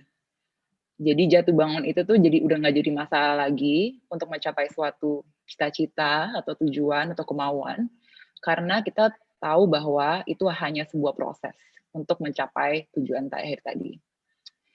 Yang terakhir itu adalah prayer. Mungkin tepatnya itu prayer itu lebih ke arah berserah diri ya, berserah diri pada Allah Subhanahu wa taala. Sehingga apapun hasilnya yang kita lakukan selama melakukan semua itu, kita bisa menerimanya dengan lapang dada. Untuk saya sendiri, yang saya inginkan itu kontribusi di dunia profesional. Saya memulai karir saya sebagai management consultant, dan saya stay kurang lebih dari 5 tahun. Dan setelah mendapatkan pengalaman yang memperkaya wawasan saya dalam bidang manajemen, strategi, dan operations, dengan exposure bekerja dengan berbagai klien di berbagai industri, antara lain Telkom di Indonesia, Petronas di Malaysia, dan Estée Lauder di Hong Kong, saya ingin tantangan baru yaitu masuk full-time ke industri. Pilihannya banyak ya, tetapi saya paling tertarik di bidang teknologi. Dan karena saya ingat 5 prinsip tadi, saya tahu kalau setiap langkah yang saya jalani, saya harus mantap. Saat itu, menurut saya, perusahaan yang terbaik untuk saya adalah Google. Untuk saya waktu itu tidak terpikir pilihan lain, dan oleh karena itu saya tahu saya harus mempersiapkan diri dengan sungguh-sungguh. Karena saya tahu tingkat kompetisi sangat ketat dengan acceptance rate yang rendah. Namun saya yakin kalau misalnya kita yakin sama kerja keras, pasti ada jalannya. Ya. Selama proses rekrutmen saya, itu juga dimudahkan dengan doa dan keyakinan bahwa hasilnya akan terbaik untuk saya. Alhamdulillah nggak kerasa bulan lalu, ya Februari, saya udah bekerja selama 2 tahun di company saya. Jadi dari semua ini bisa dibilang kalau dari sudut pandang saya, kesuksesan itu buah hasil dari upaya yang konsisten, strategis, dan berjangka panjang. Tidak ada yang namanya jalan pintas atau overnight success. Jadi sebelum saya akhiri, ya mohon maaf kalau ada yang tidak berkenan dari apa yang saya sampaikan barusan. Dari lubuk hati yang terdalam, saya ingin generasi muda maju, ya khususnya warga Minang dan Indonesia pada umumnya. Dan oleh karena itu saya hadir untuk berbagi pengalaman sedikit dengan teman-teman. Sekian dari saya. Terima kasih Andari, luar biasa ya.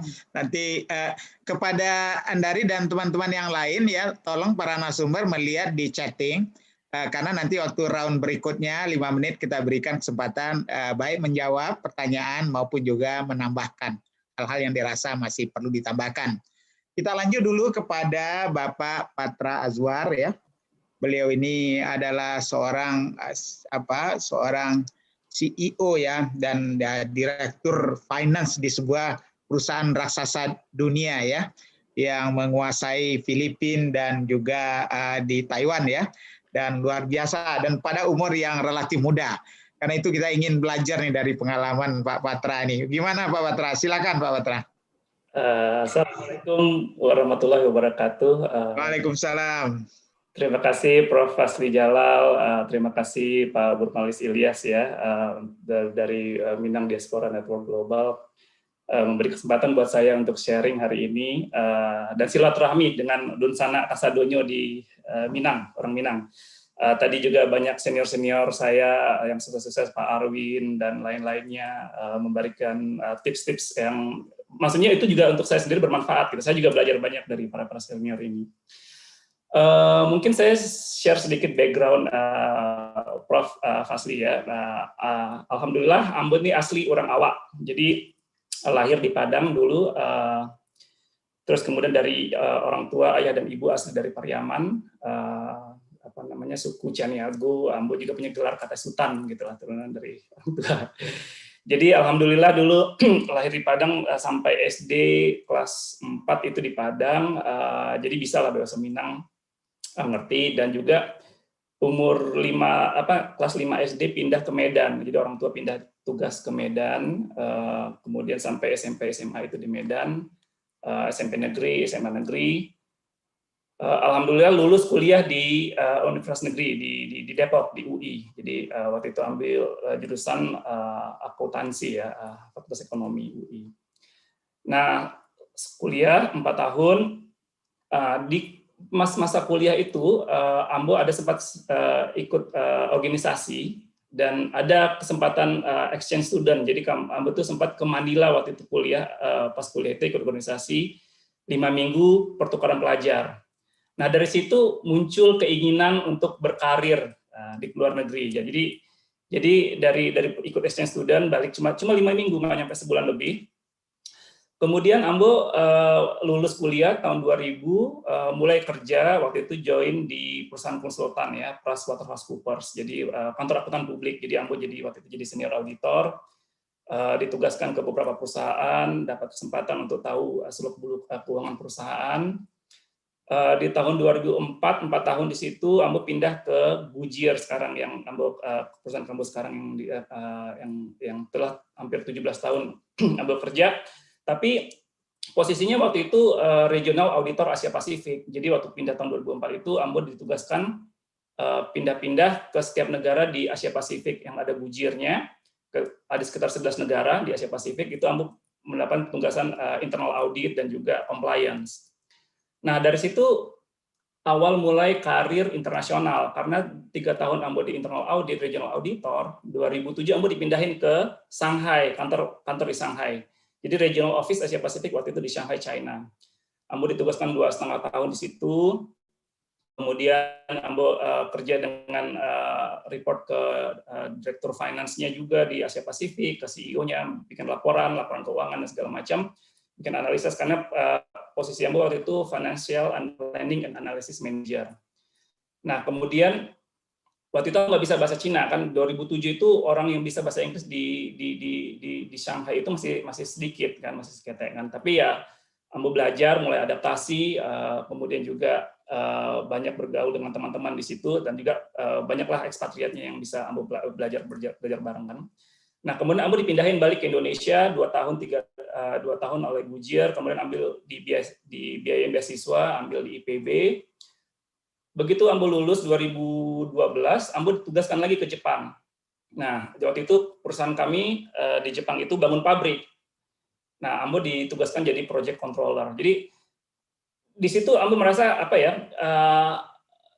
etos orang Minang ya, yang bisa beradaptasi, mau merantau, itu menjadi bekal untuk bisa bertugas di luar negeri. Jadi waktu itu Ambo di Jepang punya bawahan ada 4 orang, 5 orang waktu itu bagian accounting finance itu yang orang Jepang. Jadi punya bawahan Ambo orang Jepang. Jadi pertama kali dapat penugasan itu sama kayak tadi Andari bilang, percaya diri apa enggak gitu kan. Kita bisa confident apa enggak kan.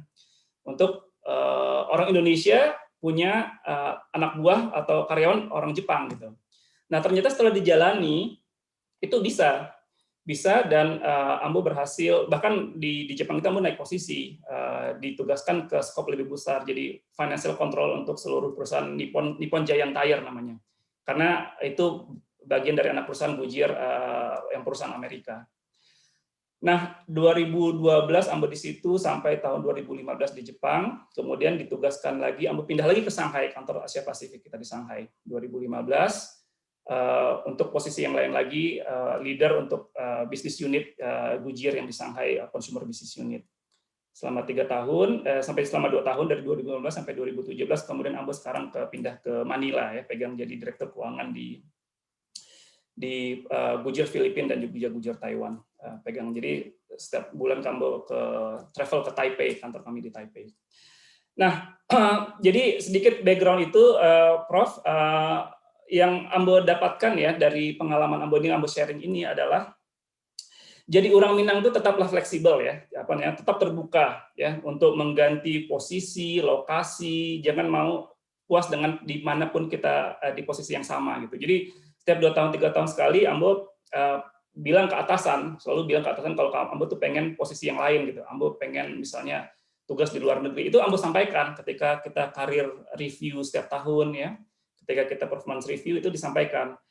Nah, jadi kita ambil kesempatan itu. Kalau ada kesempatan jadi manajer di lokasi yang jauh, kalau misalnya di Indonesia mungkin di provinsi yang lain gitu, itu harusnya kita ambil. Karena apa? Ambo ngerasa alam takamang jadi guru kan. Jadi mau belajar dari segala tempat. Jadi waktu ke Jepang, Ambo nggak bisa belajar Jepang, tapi alhamdulillah bisa belajar di situ. Kemudian juga di Shanghai, kemudian juga pas pindah ke Manila dan ke Taiwan.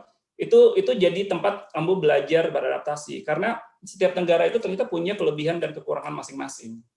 Kita tahu mungkin kelebihan dari Jepang, kita tahu kelebihan dari Cina atau Filipina atau Taiwan. Itu jadi pengalaman untuk kedepannya. Nah, etos, kalau menurut Ambo, etos kerja dan perantau Minang itu yang bisa membawa kita sukses ke depannya.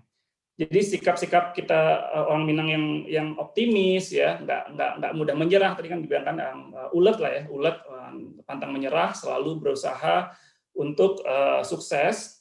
Dan juga satu lagi, kalau di luar negeri itu Prof, yang Ambo rasakan itu menghargai waktu. Orang di luar negeri itu sangat menghargai waktu, kita menghargai waktu mereka dan mereka menghargai waktu kita. Jadi ketika meeting, ketika misalnya ada acara, itu usahakan selalu tepat waktu. Dan juga peduli lingkungan sekitar. Maksudnya ketika ada acara-acara event-event kantor yang sosial kayak gitu, selalu ikut. Kenapa? Itu mendukung network kita ke depannya. Jadi Ambo banyak pindah-pindah perusahaan ini juga karena Ambo kenal baik bos-bos di perusahaan itu dan bisa ada diskusi dan adaptasi dengan mereka. Jadi ketika ada kesempatan mereka tawarkan ke kita. Nah, jadi itu yang Ambo pengen sharing ke adik-adik yang ada di sini, mungkin ke teman-teman Dosana Sadonyo yang bisa kita jadikan pedoman untuk bisa berkarir di luar negeri. Tentu seperti tadi yang disampaikan pembicara sebelumnya ya, jadi bahasa Inggris ya, bahasa internasional itu harus karena untuk kota komunikasi.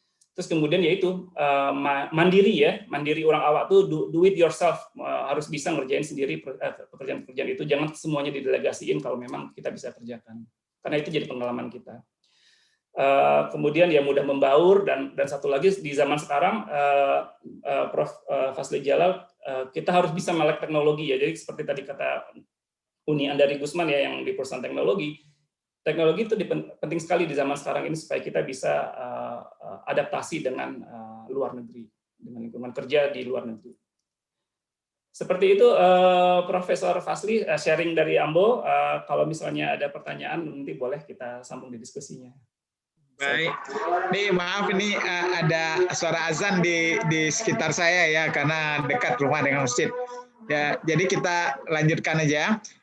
Ini Pak Syahrial Muchtar, kebetulan beliau ada kebutuhan yang mendesak untuk meninggalkan kita. Kita berikan kesempatan untuk melihat apa tadi yang sudah beliau temukan di chat atau mau memberikan closing statement. Kami persilakan Pak Syahrial. Terima kasih Prof. Menarik. Jadi tadi saya ingin menambahkan juga bahwa kepada teman-teman juga, terutama kepada generasi muda kita, milenial, banyak sekali tadi nasihat atau pengalaman yang disampaikan. Satu mungkin keyword yang saya lihat yang memang harus kita pegang betul, orang Minang itu kan orang yang adaptif ya, kemudian mampu menyesuaikan diri. Nah, saya cuman ingin menyampaikan bahwa hari ini dan ke depan itu situasi yang kita hadapi itu sudah sangat berbeda. Perubahannya itu tuh bukan lagi sekedar perubahan biasa, tapi sudah kita tahu ada menghadapi yang namanya disruption gitu ya. Ini mungkin suatu yang kadang-kadang tidak ada pakemnya sebelumnya. Nah, disinilah adaptasi yang betul-betul menjadi nilai kita itu mungkin bisa membuat kita bisa lebih berhasil menghadapi situasi ini. Dan ada beberapa mungkin yang ingin saya sampaikan, yaitu saat ini yang kita juga perlu adalah speed, kecepatan gitu. Karena life cycle produk, life cycle bisnis itu berubah dengan cepat. Bisnis model sekarang juga udah berubah, cara orang menjual, cara orang mengkonsumsi juga berbeda, dan IT, mindset terhadap digital itu juga saya yakin milenial lebih paham, tapi bukan sekedar lebih paham, tapi bagaimana itu bisa kita kita anggap bisa sebagai peluang gitu. Karena bayangkan dari hasil survei terakhir, orang Indonesia ini 9 jam waktunya adalah akses ke internet, melebihi jam tidur kalau saya katakan itu. Nah, oleh sebab itu kepada teman-teman mungkin generasi muda, ayo yang namanya inovasi gitu ya, kemudian digital image, digital mindset itu menjadi sesuatu yang saat ini harus kita perkuat gitu, karena itulah mungkin tadi ada Mbak siapa tadi ya yang dari Google, saya pikir sudah pengalaman di sana. Nah, di Indonesia kita harus bisa membuat itu menjadi sesuatu peluang dan kita jadikan competitive advantage atau keunggulan kita.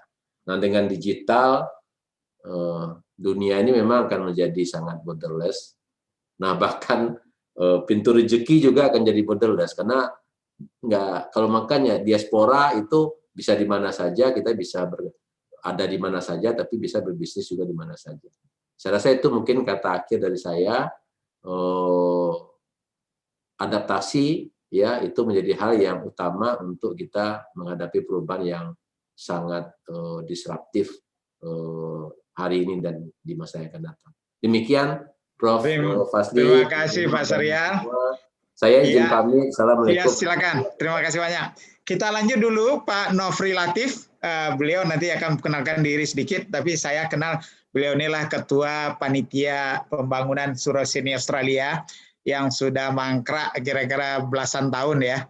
Tapi di bawah leadership beliau akhirnya terjadi percepatan dan penuntasan. Dan sekarang warga Minang sedunia sudah bangga lah bahwa ada satu model surau internasional di Sydney. Beliau ini juga adalah tokoh yang bergerak di bidang IT di perusahaan Amazon dan beliau nanti akan memberikan pengalaman beliau kepada kita. Kami persilakan Pak Nofri Latif. Terima kasih Profesor Fasli. Terima kasih. Apakah suara saya terdengar? Sudah kedengaran jelas. Silakan. Alhamdulillah. Terima kasih. Assalamualaikum warahmatullahi wabarakatuh. Waalaikumsalam warahmatullahi wabarakatuh. Terima kasih Pak Profesor Fasli, Bapak Bermalis. Saya benar-benar mengucapkan sangat terima kasih atas kesempatan yang diberikan. Tapi juga khususnya tentang support dari Pak Profesor, Pak Bermalis dalam mensupport kegiatan surau kita. Dari tahun lalu kita sepakat bahwa harus kita jalankan, harus kita beli dalam tahun 2021 dan insya Allah sudah kita selesaikan di Desember 2020. Jadi mungkin ahead of target mungkin. But insya Allah hari ini semua masyarakat sini, Pak Profesor, mereka sangat senang sekali untuk bergotong royong. Jadi 90% dari pekerjaan yang kita lakukan untuk renovasi sekarang kita lakukan sendiri. Karena biaya labor cost di Australia kan sangat tinggi sekali. Jadi yang kita lakukan sekarang adalah kita coba untuk mempersiapkan gedung kita untuk dapat berpartisipasi dalam kegiatan bulan Ramadan yang tentunya nanti sangat terbatas karena protokol COVID yang harus kita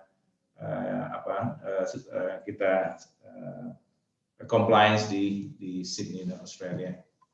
Tentang saya sendiri, saya orang meninjau, ibu dan bapak saya dari meninjau dari Bayur.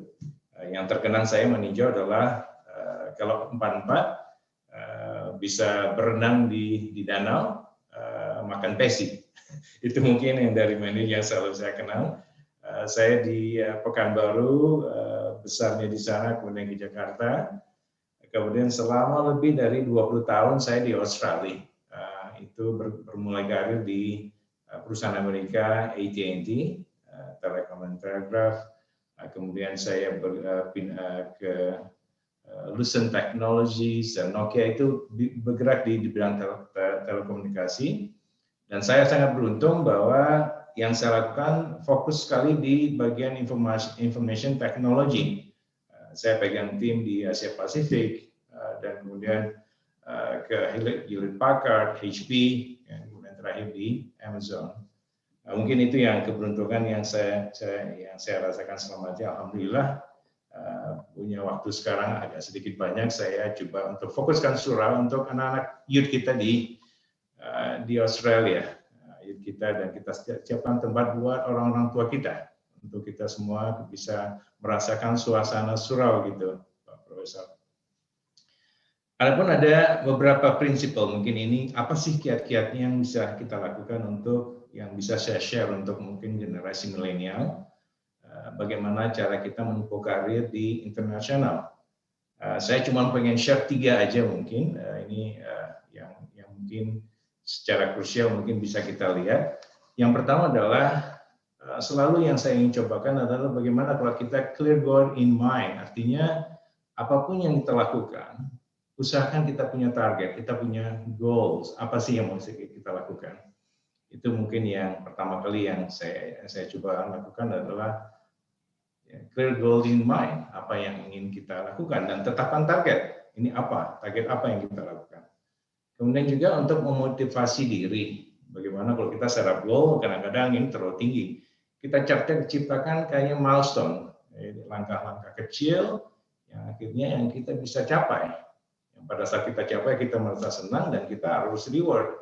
That's good. Ini kita udah mencapai sesuatu. Jadi itu akan memotivasi diri kita bahwa kita sudah berhasil dan itu akan memacu kita terus-menerus meraih goal kita. Kemudian yang juga dalam clear going mind adalah bagaimana kita bisa melihat ini, bagaimana kita melihat masalah ini dengan helicopter view.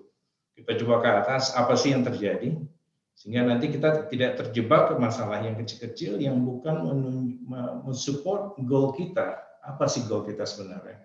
Seperti yang selalu kita lakukan adalah bagaimana kita mencoba untuk agar youth mempunyai tempat, mempunyai kesempatan untuk belajar agama, kesempatan untuk secara profesional menjadi anak-anak yang nanti kita bisa share, yang kita bisa memberi manfaat, bukan hanya di Australia, tapi juga di ranah kita. Yang kedua, salah satu kiat adalah mungkin ini be curious, artinya selalu ingin tahu, selalu ingin belajar, selalu ingin memperkaya ilmu, selalu ingin improve yourself, itu mungkin ya. Jadi salah satu keinginan kita untuk selalu belajar. Kita merasa tidak pernah merasa cukup, bahwa semakin kita banyak belajar, semakin kita banyak tahu, semakin banyak yang kita tidak tahu. Yang mungkin ini yang selalu kita lakukan. Kalau di information technology, setiap kegiatan, setiap teknologi itu akan berkembang setiap 6 bulan sekali, sehingga kita semua terpaksa dan biasa untuk belajar. Nah, itu yang mungkin dari kemudahan dari kita. Kemudian satu lagi adalah untuk itu kita harus betul-betul paham. Jadilah seorang yang betul-betul SME, subject master expert. Artinya kita betul-betul ngerti apa fokus dari kerjaan kita. Jadi programmer yang ngerti betul tentang programmer. Jadi project manager dia betul-betul jadi project manager sehingga kita menjadi orang yang bisa bersaing. Karena di Australia, kalau kita jadi orang yang biasa, kita akan ditempatkan biasa, tapi sebagai minority, kita harus punya lebih unggul. Sehingga dari unggul itu kita bisa ditempatkan di posisi yang menarik. Jadi sangat tidak mudah menjadi minority di luar negeri, tapi kalau kita push dan kita akan coba lebih keras, insya Allah itu akan memudahkan kita. Yang kemudian di mana di dalam saya coba untuk di Asia Pasifik atau mungkin juga manage salah satu tim mungkin di China atau di Amerika, di mana bumi berpijak, di situ langit dijunjung, itu adalah satu hal yang paling mengena sekali karena pada saat kita berbicara dengan tim kita, saya punya tim mungkin di Hong Kong atau di Singapura atau di China atau mungkin di US, bagaimana kita berinteraksi dengan tim kita di sana. Selalu yang kita ingin pikirkan adalah bagaimana cara pola gaul mereka, bagaimana mereka berkomunikasi, bagaimana mereka bersikap. Jadi secara informal dan informal kita mesti ngerti, jadi kita mesti mempelajari dulu sehingga itu akan membantu kita dalam berkomunikasi untuk mencapai tujuan yang ingin kita dapatkan. Jadi itu yang kedua adalah be curious, artinya kita harus belajar terus-menerus, jangan pernah berhenti. Kemudian yang ketiga, ini mungkin satu hal yang ingin juga saya share bahwa ternyata untuk jadi pemimpin itu harus belajar. Banyak kiat-kiat yang harus kita pelajari dan kiat tersebut akan menjadi habit kita sebagai pemimpin. Jadi pemimpin bukan hanya memimpin orang, tapi juga memimpin diri kita sendiri. Apa yang harus kita lakukan. Kemudian satu hal lagi yang saya juga rasakan adalah ternyata jadi pemimpin itu adalah orang yang melayani. Jadi kalau saya punya anak buah dan anak buah saya lah nanti yang akan berhubungan dengan customer saya, sehingga yang selalu yang jadi pikiran saya adalah bagaimana saya bisa melayani anak buah saya sehingga dia bisa melayani customer saya. Jadi mungkin pertanyaan berikutnya adalah how can I help you? Itu mungkin yang buat anak buah saya. Jadi dari cara pendekatan seperti itu, anak buah kita akan terbuka dan dia tidak akan segan-segan untuk share, dan dia tahu bahwa kita akan selalu bersiap sedia untuk membantu mereka untuk memastikan bahwa customer kita dapat kita layani dengan sebaik-baiknya. Mungkin gitu aja kali Profesor, untuk 3 kiat aja. Insya Allah ini bermanfaat buat semua orang. Terima kasih, singkat, padat. Kita menunggu juga Pak Archandra Tahar yang mungkin insya Allah bisa bergabung nanti karena beliau masih ada kegiatan lain. Tapi saya berharap ini ada 3 orang sebelum kita langsung berikan kepada narasumber. Pada 3 orang kalau memang beliau masih ada bersama kita dan bisa memberikan masukan. Pertama kepada Pak Abe Susanto ya, minta sedikit gimana saran pengayaan dari Pak Abe yang sudah malah melintang di dunia konsultan ini. Dan kemudian habis itu ini Ibu Santi ini. Bu Santi ini adalah juga manajer yang luar biasa ya, ada Bundo Kandua kita juga. Dan yang terakhir nanti Ketua DPD kita 2 kali ya, Bapak Irman Gusman. Kami silakan Pak Abe dulu. Silakan Pak Abe. Baik. Assalamualaikum warahmatullahi wabarakatuh. Waalaikumsalam Pak Abe. Salam sehat dan salam hormat untuk semua teman-teman senior, Prof. Fasli Jalal, dan teman-teman semua yang hadir pada acara ini. Merupakan suatu kehormatan bagi saya untuk diajak oleh Pak Fasli Jalal untuk hadir di sini. Saya itu sebetulnya mempunyai hubungan agak dekat dengan 2 orang yang asli Minang. Yang pertama itu adalah Profesor Yaumil Agus Akhir, yang pada zaman beliau menjadi guru besar di UI banyak sekali membantu kantor kita untuk membuat program assessment ala Indonesia yang baru terlaksana setelah beliau tidak tiada. Tetapi yang kemudian saya itu pada waktu baru kembali dari Jerman, dari luar negeri, saya bekerja di sebuah perusahaan farmasi, saya menjadi direktur medis, dan di situ saya mempunyai teman yang setara, peers, itu seorang marketing direktur namanya Pak Anbir Lutan. Nah itu saya banyak mengenal. Dari apa yang telah diutarakan tadi, saya rasa jelas sekali bahwa pasti yang namanya karakter dan ciri-ciri orang Minang ini memberikan suatu edge untuk dapat muncul sebagai pemimpin di dalam kancah nasional dan internasional. Kalau saya lihat saja secara umum, kan ada beberapa hal yang sama, senang merantau. Ini hampir seperti orang-orang Chinese, bukan? Senang merantau di mana-mana, kemudian adaptif. Tetapi di samping kita berbicara mengenai adaptiveness, ada hal lain yang menarik, yaitu bahwa orang-orang Minang ini kebanyakan pandai berkomunikasi. Saya jadi teringat dengan temannya atau saudaranya Prof. Fasli, Profesor Asril Asahari, yang sekarang lagi banyak bekerja sama dengan saya membuat suatu buku textbook untuk pariwisata umpamanya. Itu pandai berkomunikasi, dan yang lebih dalam lagi adalah asertif.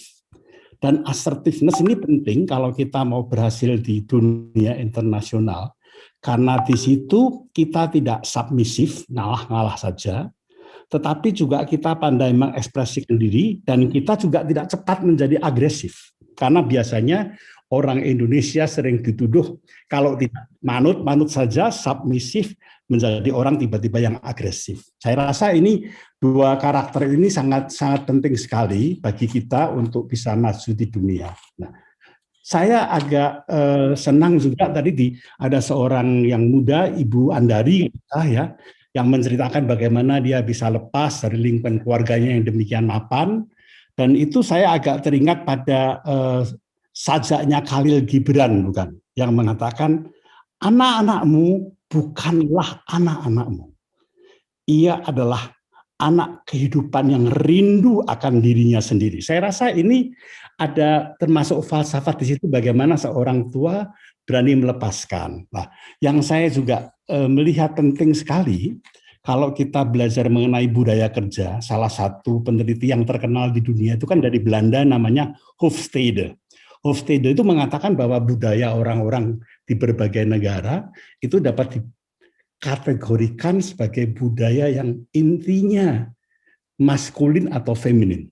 Di mana kalau terjadi benturan budaya, selalu yang maskulin yang menang.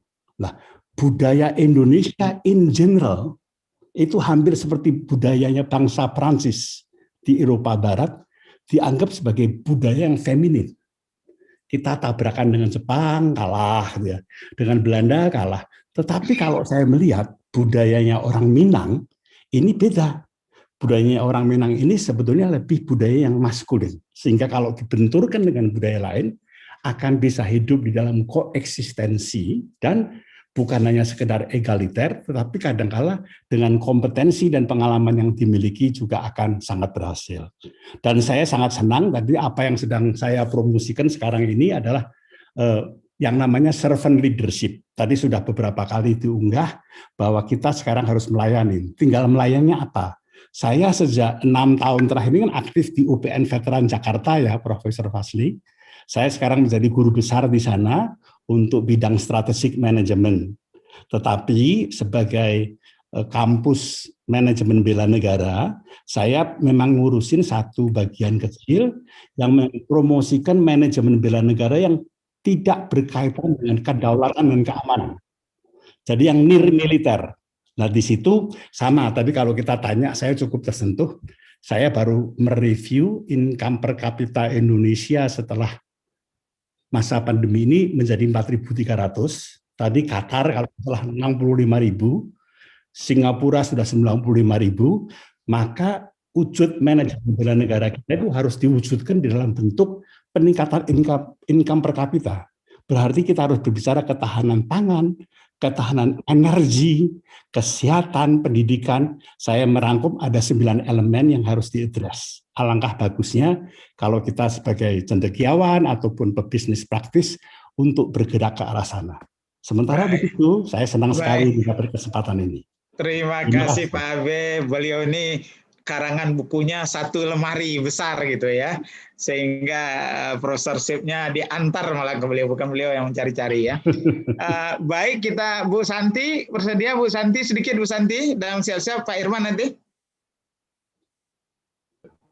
Oke, selamat sore Pak Fasli. Ya, selamat sore Bu Santi. Ini senior saya juga nih Bu Santi. Cuman mau jadi pendengar yang baik, malah jadi terdengar Pak. Kedengaran Bu, ya. Sebetulnya saya enggak banyak lah ya, tapi saya sendiri yang surprise bahwa rupanya pengaruh dari nenek saya dan ibu saya sebagai orang Minang besar juga pada kepribadian saya. Jadi saya melihat banyak ciri-ciri saya lebih ciri orang Minang daripada orang Jawa ya kayaknya ya. Tapi saya cuman sebetulnya saya kira juga ciri dasar matriarkat kita itu tentu membawa satu ciri yang cukup kuat ya, baik bagi kaum pria maupun kaum wanita dari perempuan dari Minang. Kalau Minang memang kita sebagai wanita menjadi kepala keluarga mau tidak mau, tetapi sebagai pria juga tertantang karena harus katakan juga mendampingi ponakan-ponakannya begitu kan ya. Meskipun secara adat katanya matriarkat, tapi sebetulnya ada kesejajaran yang cukup tinggi. Sehingga kita bisa melihat tadi ciri-ciri khas bahwa kita sebagai seorang Minang itu dimanapun kita berada kita bisa berperan, dan tidak jarang kita memang menjadi orang yang artinya cenderung menjadi pemimpin, punya bakat menjadi pemimpin atau kepala kelompok, namun kesejajaran sebagai seorang wanita dan pria itu tentu membawa peran besar dalam dunia global ini. Saya kira peran wanita makin besar ya, terutama khususnya karena kita mempunyai katakan istilahnya kalau sekarang wanita itu adalah seorang transformational leader atau transactional leader ya, karena kita sebagai ibu rumah tangga dan sebagai pendamping dari kaum pria baik di rumah maupun di dunia pekerjaan itu harus bisa menjaga kesetaraan dan saling harga menghargai di antara kita, sehingga itu merupakan ciri khas sekarang di dunia global. Dengan siapapun kita bergaul sekarang kita harus bisa tepo seliro istilah Jawanya, jadi kita harus bisa mengukur kekuatan kita masing-masing, tapi kita bekerja sebagai satu kesatuan. Saya kira ini merupakan satu modal besar.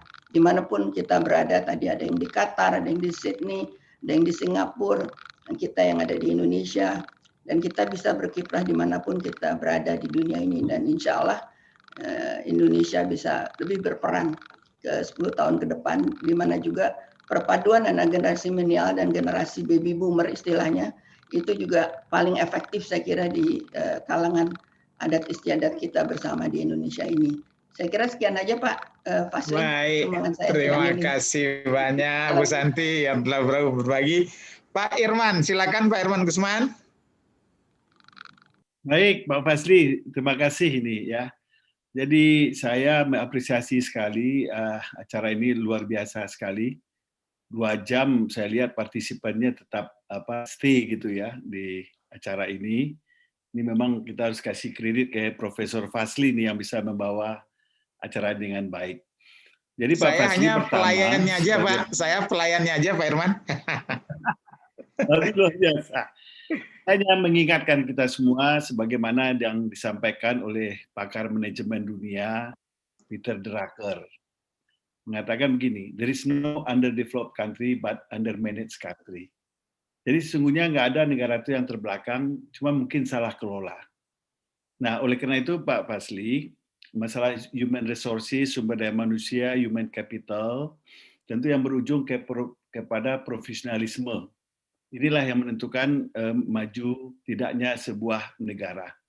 Lebih-lebih lagi dengan kemajuan dunia teknologi informasi tentu menjadi tepat sekali ya bagaimana human investment menjadi sebuah keniscayaan. Nah, barangkali dalam dunia yang knowledge based economy inilah orang Minang itu sebetulnya mendapatkan tempatnya. Karena ada pendorong ya, ada istiadat kita di mana orang Minang itu merantau kan salah satu alasannya kan mencari ilmu pengetahuan. Ya, itu yang kita tahu, tentu dicari ya, yang lain tentu mencari pekerjaan, usaha dan lain sebagainya. Sebagaimana pepatah kita karatang madang kaulu, babuah baguno balun, merantau bujang. Nah, ini zaman milenial bukan hanya bujang, upiak dahulu karena di rumah baguno balun. Nah, tentu semuanya itu menjadi sebuah kekayaan lah katakan ya karena dia brain drain merantau ya bahkan ke nasional bahkan ke luar negeri. Nah, era sekarang ini menurut saya melalui Minang Diaspora ini Pak Fasli dengan terpilihnya gubernur baru dan era otonomi dan demokratisasi, tentu kita harapkan daerah-daerah ini mampu tumbuh ya. Jadi kalau dulu Indonesia maju, daerah maju, seharusnya kalau sekarang ya harusnya daerah maju dan Indonesia jadi akan maju. Oleh karena itu orang Minang yang selalu menjadi pemrakarsa dalam apapun ya setahu saya apakah di bidang politik, dalam bidang aktivis. Nah, sekarang dalam dunia profesionalisme. Nah, barangkali melalui Minang Diaspora ini sebagaimana yang disampaikan oleh Bang Arwin Rashid ya, beliau nggak pernah di Sumatera Barat, lahir pun juga di luar negeri. Bahkan bahasa Indonesia pun beliau nggak bisa ya, malah bahasa Minang. Nah, oleh karena itu menurut saya sudah waktunya ini kita berpikir bagaimana para perantau-perantau yang ada di nasional atau di Nusantara dan di itu kita manage, kita satukan melalui sebagaimana disampaikan Saudara Hanesti tadi, ya menghimpun sehingga brain drain ini bisa menjadi brain gain gitu ya untuk kemajuan Sumatera Barat. Kalau Pak Fasli lihat bagaimana Tiongkok sekarang yang maju itu tahun 90-an itu kan didorong oleh Chinese overseas. Ya, kita harus belajar, terutama yang dari Asia Tenggara.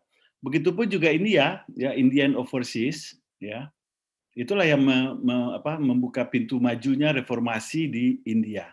Nah, berarti Sumatera Barat atau Minangkabau yang kita kenal sekarang, ya melalui kekuatan kita bersama inilah, ya kita bisa bicara dengan pemerintah daerah, sehingga saya yakin kalau ini ya dengan berbagai bidang pengalaman yang dimiliki luar biasa sekali, yang menjadi profesor, profesional, whatever bidangnya, ya tentu ini akan bisa membuat Sumatera Barat bisa menjadi salah satu ikonik atau salah satu pusat pertumbuhan baru di Indonesia. Oleh karena itu Pak, tanpa berpanjang lebar, mudah-mudahan dari pertemuan kita ini adalah sebuah pemikiran yang bisa kita bersama-sama kontribusikan untuk kemajuan Sumatera Barat atau Minangkabau, ya, untuk Sumatera Barat dan juga untuk Indonesia. Begitu Pak Fasli. Baik, terima kasih Pak Irman. Ini rasanya tidak lengkap kalau udah Doni Oskaria ya, yang dari tadi saya lihat sudah bersama kita. Mudah-mudahan udah Doni bisa menambah sedikit, udah Doni. Assalamualaikum udah, waduh. Iya, silakan udah Doni. Ini asik mendengar, luar biasa. Diskusinya sangat menarik. Saya dari awal mendengarkan banyak insight, terutama dari yang senior. Kemudian juga kita lihat tadi Adinda saya itu adik anaknya Bang Irman, juga menjadi inspirasi buat anak-anak muda. Saya agak santai nih, ya, karena sambil dengar seru gitu. Mungkin salam kenal aja buat teman-teman sekalian yang ada di sini, udah saudara-saudara sekalian. Tadi banyak sekali insight perjalanan karir yang menjadi inspiratif. Kalau saya tentu nggak banyak mungkin ya. Jadi saya cuma berkarir di 2 tempat aja, Prof. Pertama dulu di Bank Universal sama Corina. Jadi kita dulu satu kantor. Ibu Corina pegang collection, saya pegang operation. Kemudian saya pindah ke Pak Khairul Tanjung. Sudah 21 tahun saya bekerja dengan Pak Khairul Tanjung dari bank. Kemudian dulu sempat sampai tahun 2010 jadi direktur bank, kemudian menjadi dirut di beberapa perusahaan Pak CT, dan terakhir menjadi CEO di holding Khairul Tanjung. Dan sekarang juga di Garuda Indonesia juga sebagai pegawai Pak Khairul Tanjung, karena harus membantu proses perbaikan Garuda Indonesia. Jadi saya sebetulnya di Garuda Indonesia adalah mewakili CT Corps untuk membantu bagaimana merestructuring dan kemudian memperbaiki, karena kita punya investasi yang cukup besar di Garuda Indonesia. Saham kita 31% dengan total investment mungkin hari ini sudah sekitar 10 triliun, Prof. Jadi harus kita berusaha untuk fight lah untuk menyelamatkan Garuda Indonesia ini. Beberapa yang ingin saya sampaikan mungkin tadi sudah banyak sekali, Prof, yang disampaikan. Wisdom-nya, kemudian juga spirit-nya. Dan yang menggelitik buat saya bukan masalah karir dan how to-nya, tadi banyak sekali pembelajaran, tetapi lebih bagaimana ke depannya. Memang tadi Minang ini punya potensi yang sangat luar biasa. Tinggal bagaimana kita mensinergikan. Hari ini saya juga selain profesional, saya juga berbisnis. Nama perusahaannya lucu, Prof. Ampe Minang Basamo. Jadi memang ini isinya berempat orang Minang semua. Saya, kemudian ada Mendak Lutfi yang juga orang Minang ya. Kemudian ada teman saya namanya Feli. Kemudian ada satu lagi Ricky. Kita punya hotel, restoran. Kemudian mungkin kalau teman-teman di Jakarta pernah ke Gunawarman, Sofia di Jalan Gunawarman. Kemudian ada Hotel Monopoli di Kemang. Saat ini kita sedang membangun juga di Sumatera Barat, Prof. Ada satu resort di Ayamani. Ini memang salah satu bentuk kontribusi bagaimana kita berupaya untuk mengembangkan Sumatera Barat dan potensi yang sangat luar biasa. Di samping itu di Garuda Indonesia juga saya berupaya semaksimal mungkin bagaimana mendorong perekonomian di Sumatera Barat. Jadi dari 2 bulan yang lalu kita sudah mengekspor direct manggis, Prof, dari Padang. Jadi saya cari sendiri ke siapa eksportir yang bisa dan lain-lain. Akhirnya setiap 2 hari sekali kita ekspor 32 ton manggis dari Padang ke Guangzhou. Jadi sebetulnya potensi perikanan sedang kita pelajari. Saya lagi mencari juga orang yang bisa menjadi koordinator atau pengumpul untuk bisa diekspor. Pasar ekspornya kita sudah buka. Saya sudah ketemu dengan beberapa buyer dari Cina. Kita akan, jadi potensi Sumatera Barat ke depan memang harus kita dorong dari Jakarta, seperti tadi Bang Irman bilang bahwa memang Minang overseas lah ya, yang harus mendorong untuk tumbuhnya perekonomian di Sumatera Barat. Potensi perkebunan, perikanan, dan kami di Garuda Indonesia siap untuk membantu seperti yang sudah kita lakukan untuk Manggis. Kedepannya saya lagi melihat juga potensi di Alan Panjang, Prof. Ini saya sedang menggandeng, sedang mencari sedang berbicara dengan MI. Tentu nanti mungkin Uda Irman bisa membantu dengan Mayora, dengan Salim Group. Ini kalau kita datang ke Alan Panjang itu tomat-tomat kita itu dibuang aja itu, Prof, karena memang harga jualnya cuma 500 per kilo pada saat panen, sehingga tidak menutupi ongkos produksi dunsana kita yang di sana. Alangkah baiknya kalau ini kalau ini bisa kita dirikan pabrik, kemudian off-taker-nya adalah para pabrik mie ini kan akan mengabsorb sumber daya produksi yang ada di lokal. Saya memang lebih tertarik untuk menyoroti bagaimana pengembangan ekonomi di Sumatera Barat, mungkin dengan banyaknya para saudara-saudara di sini yang pengalamannya luar biasa. Saya harapkan melalui Minang Diaspora ini kita bisa bertemu, tetapi fokusnya lebih kepada mengembangkan perekonomian di Sumatera Barat. Ini memang harus kita bantu sebetulnya potensi yang ada saat ini. Kurang lebih begitu, Prof. Terima kasih, Prof. Terima kasih banyak, Uda Doni ya. Keep up the good work ya. Luar biasa. Baik, kita lanjut kepada para narasumber yang mungkin sudah membaca chatting dan juga sudah mempunyai ide yang mau ditambahkan. Kita mulai aja dari Pak Edwin Hidayat dulu. Nah, kami persilakan Pak Edwin. Siap-siap Pak Iman nanti habis itu. Nah, kalau Pak Edwin masih bersama kita.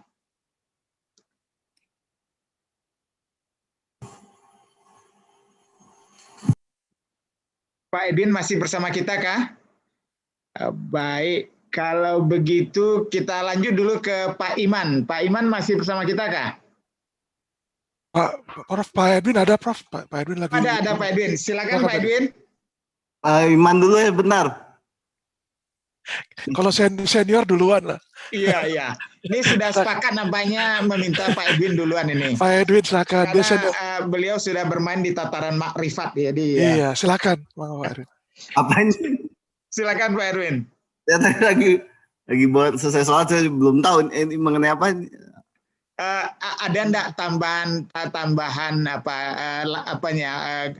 statement terakhir, atau kalau tadi Pak Edwin sempat melihat chatting, ada enggak yang ditanyakan langsung? Kalau enggak, closing statement lah dari Pak Edwin, terus nanti kita lanjut pada Pak Iman dan seterusnya. Silakan, Pak Edwin. Terima kasih. Jadi kalau saya gini kita boleh saja ya jadi diaspora dimanapun, apapun ya, mendapatkan ilmu dari mana saja. Tapi tolong kita coba lihat di origin kita, dari keaslian kita. Nah, terkadang orang itu being a global citizen doesn't mean that you don't have to know your origin. Kita semua, saya dan anak-anak saya mengatakan kita global citizens, warga negara Indonesia, global citizens, tapi asal dari Minang. That's satu kesatuan. Jangan kita berkata bahwa kita ada global citizens, tapi kita lupa bahwa kita origin kita adalah orang Minang. Mengatakan kita warga negara Indonesia, tapi kita Indonesia centers, iya. Tapi kita lupa our own culture dari Minang. Kita tidak boleh lupa. Nah, knowledge itu nggak boleh dilihat dulu, sekarang, kuno, atau modern. Tapi knowledge itu adalah satu proses. Jadi yang namanya ilmu yang di kampung belum tentu tidak lebih canggih daripada ilmu yang di Amerika atau di Eropa. Nah, saya melihat ini, coba ya, walaupun terjadi profesional diaspora, jangan pernah lupa dengan kampung. Jangan pernah lupa menggali potensi yang ada di origin kita. Ya kalau tidak bisa di mana di Sumatera Barat ya di Indonesia. Nah ini yang membuat kita selalu dekat ya, selalu lekat, dan insya Allah yang membawa barokah buat kehidupan kita. Itu aja. Makasih. Baik. Terima kasih Pak Edwin. Kita lanjut pada Pak Iman. Silakan Pak Iman. Siap-siap nanti Pak Tampo. Ya, terima kasih Prof. Fasli. Ya, baik. Saya rasa kita sudah dengar semua. Mungkin sedikit tambahan apa yang ingin saya sampaikan, dua hal, Prof. dan Bapak Ibu sekalian. Ini bicara sebagai profesional bahwa tadi kita bicara, Pak Edwin juga bicara bahwa kita punya kelebihan originally bahwa kita orang Minang. Dan sebagai profesional ternyata ini membentuk karakter kita tanpa sengaja, dan kita punya kelebihan itu yang menurut saya satu kelebihan. Jadi ada dua hal yang ingin saya sampaikan. Bahwa sebagai profesional kita mesti melihat, satu adalah kita mesti being differentiated. Artinya kita bukan hanya produk saja bahwa kita berbeda. Jadi ketika profesional tadi disampaikan oleh Putri Pak Irman ya, Pak Bu Andani, bahwa kita competition-nya keras di teman. Tadi Pak Syariel juga bicara di Qatar Gas dan sebagainya, bahwa kita mesti bersaing. Artinya kita mesti tahu apa kelebihan kita, jadi apa perbedaan kita. Ya, jadi harus terus belajar. Ya ini yang harus kita lakukan terus, dan tidak pernah berhenti untuk belajar. Saya rasa itu. Makasih Prof. Fasli. Selamat sore semuanya. Terima kasih Pak Iman. Langsung Pak Sarian Tampo.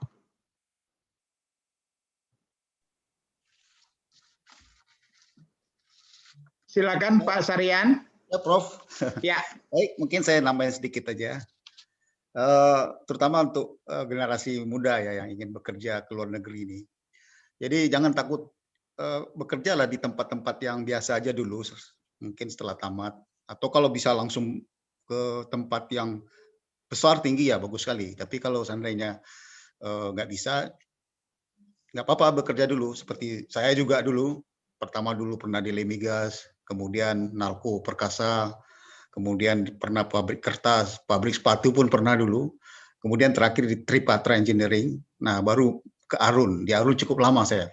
Jadi pengalaman-pengalaman itu membuat kita kuat, artinya tabah gitu, artinya kita biasa cara kerja jadinya. Terus setelah 10 tahun di Arun baru ke Qatar. Nah di Qatar ini memang butuh orang-orang yang berpengalaman lebih dari 10 tahun. Jadi perlu cari-cari kerja dulu yang di Indonesia, setelah mampan dan kuat baru bersaing di sana gitu. Dan skill harus di-improve terus gitu. Yang kedua bahasa. Bahasa ini saya pikir orang Minang ini terkenal dari dulu punya bahasa banyak, seperti orang-orang tua kita dulu ya, Haji Agus Salim, Nasir, itu menguasai banyak bahasa. Sehingga dia tuh figurnya jadi dihormati orang. Ya, bahasa menunjukkan bangsa kata orangnya Pak Prof. Ya. Ya. Jadi bahasa itulah kunci mendapatkan ilmu, mendapatkan pengalaman, sekaligus bahasa mengekspresikan pengalaman kita ke orang lainnya. Kalau bahasa udah mahir, biasa confident kita tuh agak tinggi gitu. Nah itu untuk anak-anak muda atau adik-adik semua yang mau bekerja di luar negeri. Bukan saja di luar negeri, nanti di Indonesia seperti itu juga, karena kita kan udah global ini. Orang asing masuk ke tempat kita. Kalau lebih banyak bahasanya lebih bagus. Misal bahasa Arab bisa, atau bahasa Cina juga bisa, itu bagus sekali.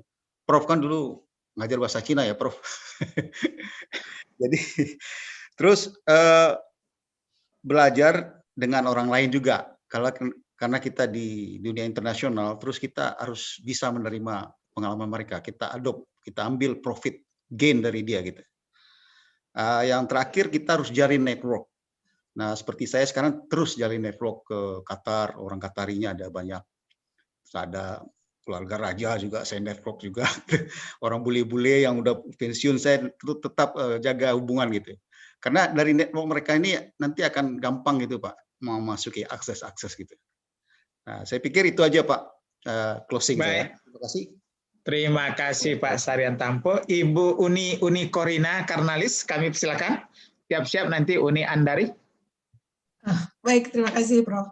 Mungkin nggak banyak dari saya Prof, tadi sudah sangat luar biasa. Mungkin saya sekali lagi mengapresiasi acara ini Prof, luar biasa, ini memperkuat silaturahim kita, dan ternyata banyak sekali orang Minang yang mau berbagi Prof.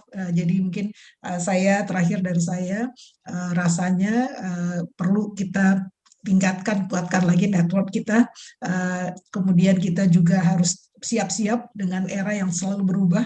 Saat ini juga behavior itu berubah total dengan pandemi ini, dan bagaimana kita menyiapkan generasi kita untuk benar-benar siap bersaing ke depannya. Jadi mungkin dengan mental kita sebagai perantau yang memang punya mental yang tangguh, yang kuat, ini menjadi modal kita. Mungkin itu dari saya Prof. Terima kasih. Sehat-sehat buat kita semuanya. Terima kasih Uni Korina. Langsung Uni Andari, Uni milenial kita. Mungkin tambahannya dari saya satu aja kali ya, yang karena tadi udah di-address dari banyak speakers kita yang very inspirational. Kalau saya mungkin salah satu kutipan favorit saya, my favorite quote itu go into the world and do well, but more importantly go into the world and do good. Jadi mungkin artinya itu adalah kayak kalau yang pertama kan, ya of course kita mau sukses ya dalam kehidupan kan. Cuman itu kan konotasinya lebih ke arah kesuksesan kita sebagai individu more often than not. Tapi kalau kita do good itu kan berarti kan kita lebih ke arah sharing ke others ya kan. Jadi instead of pelajaran hidup atau pelajaran apapun yang kita aplikasikan kehidupan kita sendiri untuk benefit kita sendiri, kita sharing ke orang-orang.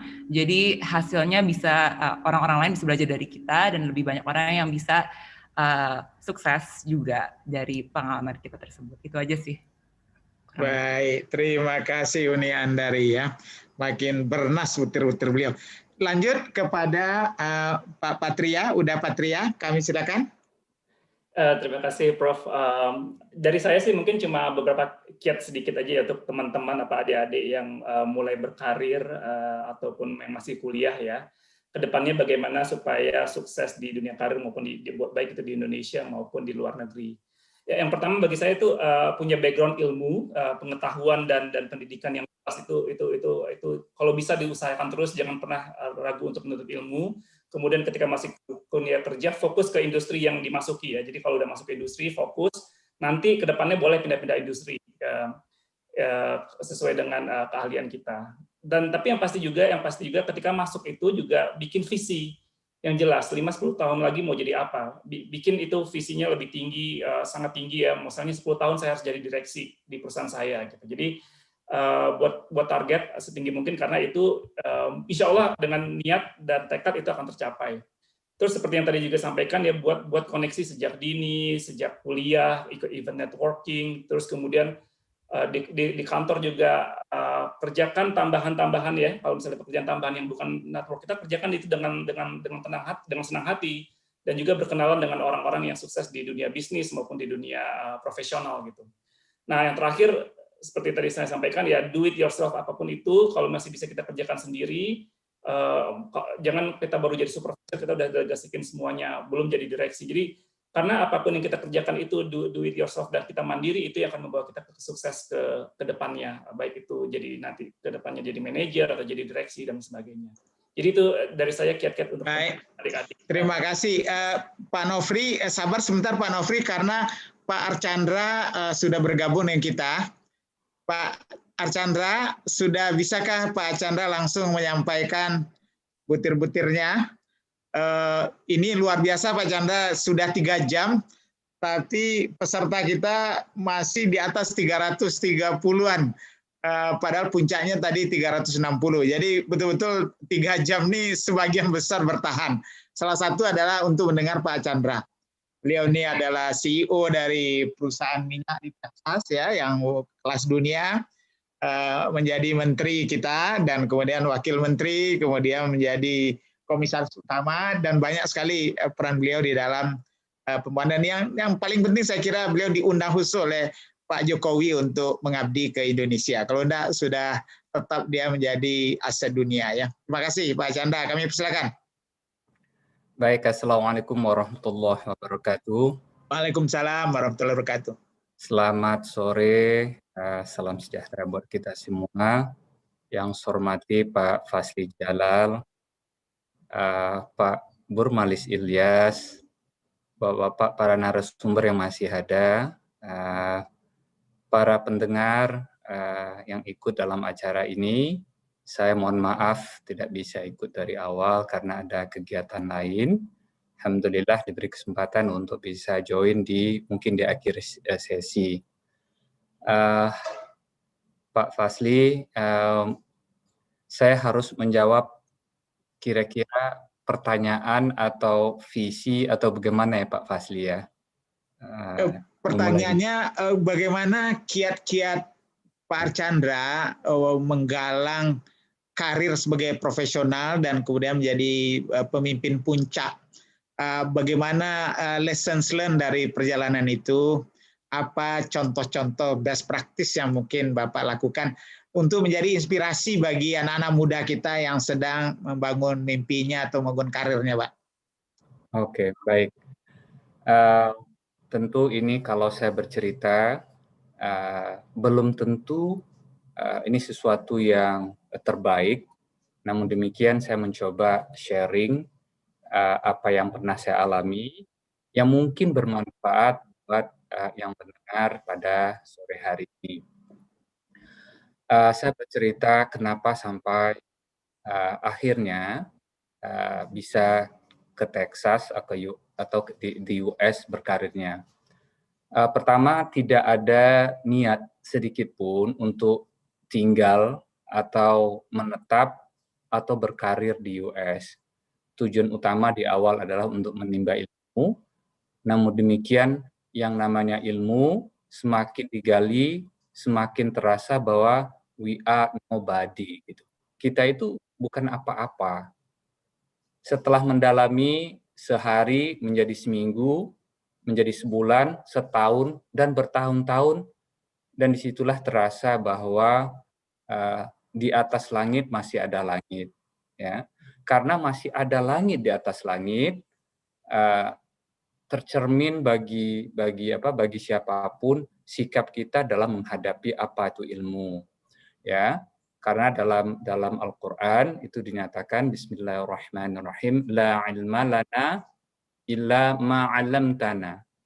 Ya, kata Allah, tidak ada ilmu bagiku ketika yang berdialog itu adalah malaikat sendiri. Tidak ada ilmu bagiku kecuali apa yang engkau ajarkan. Ma'alam tanah, apa yang engkau ajarkan bagiku.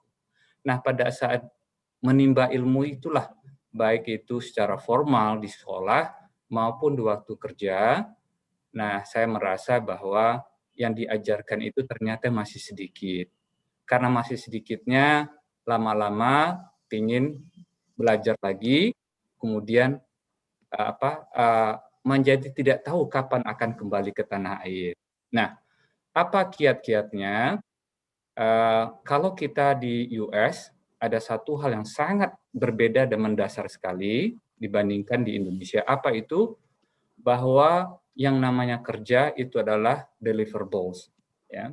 Kalau kita tidak punya deliverable, artinya bukan kerja. Nah, di Indonesia, kadang-kadang kita menganggap kerja bukan sesuatu yang harus kita deliver. Ya, misalnya, ya, apa yang membedakan? Meeting itu adalah cara untuk mendeliver something. Tapi di Indonesia kadang-kadang meeting itu adalah tujuan. Kalau sudah meeting berarti kita sudah kerja. Ya. Nah, ini yang salah satu yang membedakan bahwa kalau di luar sana meeting, perjalanan dinas dan itu adalah sasaran antara. Sasaran sebenarnya adalah sebuah deliverable, apa hasilnya. Ya. Kemudian karena yang dinilai itu adalah apa hasilnya, apakah proses di sini menjadi penting? Iya, proses penting. Namun demikian, yang lebih penting lagi ini hasilnya apa. Kalau seseorang mengerjakan pekerjaan dengan 40 jam, dia bisa selesai. Sementara kita mengerjakan 60 jam, kalau di US maka kita siap-siap saja, mungkin seminggu, beberapa hari lagi kita akan dipecat. Ya, karena apa? Kita mendeliver something longer than others gitu. Kita menghasilkan sesuatu pekerjaan lebih lama waktunya daripada orang lain. Ya. Karena kita berkompetisi di sana, berkompetisi dengan siapa saja. Ya. Di situ yang terlihat adalah yang bertahan adalah yang mampu memberikan nilai tambah bagi perusahaan. Nah, nilai tambah perusahaan ini kalau dalam bahasa Inggrisnya, you should go the extra mile. Ya, kita harus mengerjakan sesuatu itu beyond our duty. Ya, tidak hanya sesuatu pekerjaan ordinary, ya, deliverable-nya biasa-biasa saja. Maka biasanya yang biasa-biasa saja ini, karena dengan sistem kapitalis yang di Amerika, kemungkinan besar kita akan dikeluarkan di perusahaan. Karena ya ancaman itu ada setiap hari. Ya, tidak harus menunggu, Pak, saya punya anak sekolah, anak saya 2, anak saya 3 masih sekolah, jangan saya dipecat. Itu nggak ada. Dalam sistem kapitalis, hal-hal seperti itu tidak menjadi pertimbangan bahwa seseorang itu bertahan bekerja apa tidak. Ya, yang menjadi pertimbangan utama adalah if you don't make money, ya, you are out. You have to make money every day.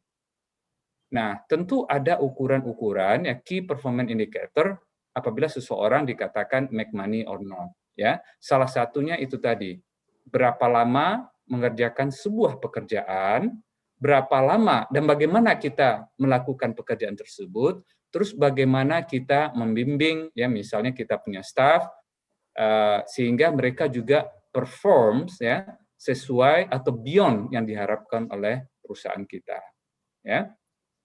Nah, di saat-saat mulai bekerja, kebetulan saya bergabung dengan perusahaan di Technology Development Company, yang di mana di sana bergabunglah banyak orang-orang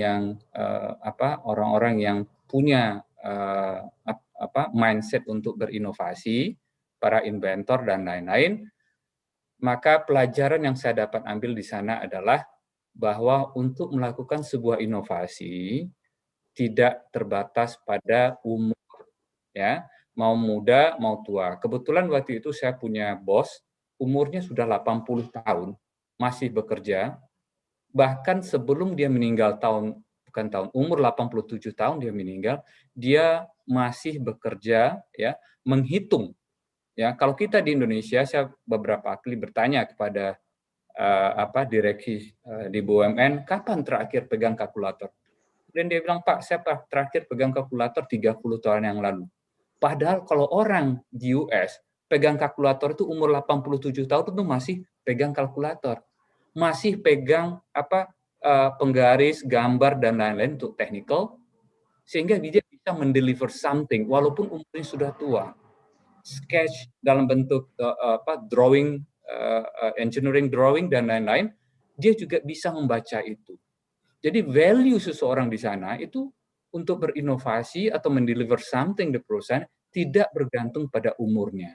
Ya, kalau kita masih berumur misalnya 50, 60 tahun, dan Indonesia 60 tahun sudah pensiun, padahal kalau menurut statistik di Amerika yang katanya umur yang paling produktif itu adalah umur 60-an tahun ke atas.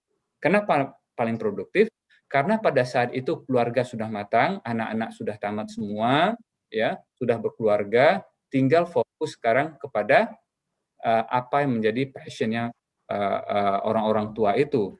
Maka banyaklah orang-orang tua kembali bekerja, tetap bekerja pada umur 60 tahunan. Jadi kalau Bapak yang hadir pada malam ini atau sore ini masih berumur 60-an, jangan sampai kita merasa tua, stop bekerja, kemudian tidak beraktivitas lagi menggunakan ilmu yang didapat, ya. Dan ini menjadi pelajaran yang sangat berharga bagi saya, dan ini juga di dalam Al-Qur'an juga dikatakan faida faraghta fansab. Setelah kita mengerjakan sesuatu maka bersegera mengerjakan yang lain.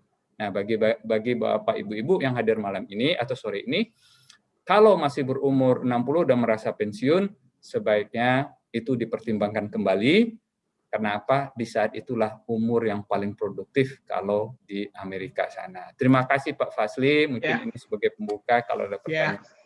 Nah, sebelum yang lain nanti ya, silakan dimasukkan di chat ya, supaya nanti tolong Pak Burmalis dibacakan nanti. Pak Archandra kan punya pengalaman sekolah di Indonesia, kemudian berkarir ke internasional, sempat melihat benar bagaimana ekosistem bekerja di setting internasional dan kompetensi dan juga karakter apa yang diperlukan. Kemudian Pak Chandra pulang ke Indonesia lagi, menemukan sistem pendidikan, karakter anak-anak kita, dan kemudian juga segala hal yang baik mendukung maupun melemahkan daya saing mereka. Apa saran Pak Archandra begitu melihat 3 tahap tadi itu dalam perjalanan hidup Pak Chandra untuk anak-anak muda kita dan keluarga-keluarga yang membesarkan dan memfasilitasi anak-anak ini? Kalau kita melihat buku-buku rekrutmen di perusahaan-perusahaan besar, baik itu mau Exxon, mau BP, di perusahaan energi dunia, hampir secara garis besar, poin terbesarnya adalah yang akan direkrut atau yang dicari adalah orang yang punya kompetensi. Nah, kompetensi ini dibagi dalam beberapa pillars. Kompetensi yang pertama, pillars yang pertama adalah kita harus punya ilmunya dulu. Ya, ilmu inilah yang bisa didapat sekarang lewat bangku kuliah, bangku sekolah, itu formal. Ilmu, kita bisa mendapatkan ilmu. Nah, para remaja, para milenial yang hadir, maka tuntutlah ilmu sampai ke ujung. Kalau masih S1, teruskan S2, kalau udah S2, S3, S3 lah ujungnya secara formal kita belajar. Dan itu baru sepertiganya. Ya. Kompetensi punya pilar yang kedua, sepertiganya lagi adalah skill. Ya. Nah, sayang skill ini tidak bisa dipelajari dan tidak bisa dibaca. Skill hanya bisa dirasakan, ya, dilakukan sendiri. Ya. Yang ketiga adalah pengalaman. Ya. Juga pengalaman sama, tidak ada obat yang kita minum kemudian kita punya experience 10 tahun. Nggak bisa. Dia adalah fungsi waktu, sehingga apa? 3 hal ini, ilmu bisa dicari, ilmu bisa dibaca, lewat apa? Sekarang ada Google, segala macam ilmu ada di Google, itulah mungkin sekarang sumber ilmu yang banyak yang bisa kita baca. Skill tidak bisa lewat baca, hanya bisa lewat dialami sendiri. Kemudian experience adalah fungsi waktu. Nah, dalam merekrut, baik dulu saya juga berkesempatan untuk merekrut, yang kita cari adalah orang yang punya ilmu, yang benar-benar belajar itu dengan secara formal, sehingga di industri migas itu banyak sekali di US itu yang bekerja di industri migas itu adalah orang yang berkualifikasi PhD, ya. Karena apa? Walaupun di industri banyak orang menduga kalau dia punya gelar PhD berarti dia di universitas. Tidak. Di industri migas itu banyak sekali, hampir saya boleh mengatakan 60%, ya, mungkin lebih dari itu bergelar PhD, ya, terutama yang saya alami di Houston sana. Jadi tidak berarti kalau kita berilmu S3 berarti kita harus jadi dosen dan lain, tidak. Ya. Bekerja di sektor real itu banyak sekali PhD-nya. Ya. Yang kedua yang harus kita punyai sebelum atau merekrut seseorang, yang kedua itu adalah dia adalah seorang yang trustworthy, ya, seorang yang bisa dipercaya, ya. Dan ini sangat penting. Seseorang yang bisa dipercaya itu tidak bisa dibeli dengan uang, ya. Kalau kita kaya, ya, atau dari keturunan orang kaya, kemudian kita menjadi orang yang trustworthy, that's not the way. Trustworthiness itu dibangun lewat track record, ya. Maka penting sekali, ya, Pak adik-adik, bapak-bapak, ibu-ibu yang hadir, itu menjaga yang namanya track record. Tidak bisa kita dengan uang membeli track record kita yang bagus, itu tidak bisa. Ya. Track record itu adalah tertulis, ya, dan tergantung dari fungsi waktu. Semakin panjang track record kita bahwa membuktikan bahwa kita seorang yang punya sifat trustworthiness, ya, maka disitulah para agent-agent untuk human resources agent yang melihat bahwa track record-nya apa, kemudian dengan siapa dia bekerja, ya, apa yang pernah dihasilkannya, dan itu menjadi catatan tersendiri bagi orang-orang yang mencari pekerja yang bagus di terutama di dunia bisnis saya, di dunia energi. Nah, untuk Bapak-bapak, Ibu-ibu, adik-adik sekalian, terutama buat adik-adik yang masih panjang karirnya, jagalah track record, ya. Kalau di Indonesia mungkin track record itu tidak tercatat, tapi kalau di Amerika setiap track record, setiap record kita itu tercatat lewat apa yang dinamakan dengan credit score. Jadi seperti negara punya punya track record, misalnya sebuah negara BBB+ gitu ya untuk investment ratingnya. Di Amerika setiap orang juga di rating sesuai dengan rekod yang pernah dia perbuat. Misalnya ya, sering menunggak kartu kredit atau sering tidak bayar sesuatu, maka itu tercatat semua. Nah, catatan-catatan itu di perusahaan itu diperbolehkan dibuka sebelum dia merekrut seseorang. Sewaktu dibuka punya catatan yang kurang bagus, maka disitulah karir kita atau kesempatan kita untuk bekerja menjadi lebih sedikit kalah dibandingkan orang yang punya track record yang bagus. Kira-kira itu Pak Fazli yang di-unmute Pak Fazli. Oh iya, terima kasih Pak Archandra dan teman-teman. Gini, saya punya teman deputi BKN ya, Badan Kepegawaian Negara, yang pada tahun lalu itu BKN ini merekrut, mentes 4 juta lebih calon ASN ya. Nah, dan mereka sudah punya sistem yang lebih mapan sekarang antara kognitif dengan yang non kognitif. Dan tidak ada lagi hengki-pengki, begitu orang lulus keluar dari ruangan tes sudah langsung ketahuan siapa yang lulus siapa yang tidak. Jadi nggak bisa diapa-apain oleh bupati, oleh gubernur, oleh menteri, hanya hasilnya aja berbicara. Nah, dari 4 juta itu Pak Chandra, ada 130-an ribu orang yang lahir di Minang.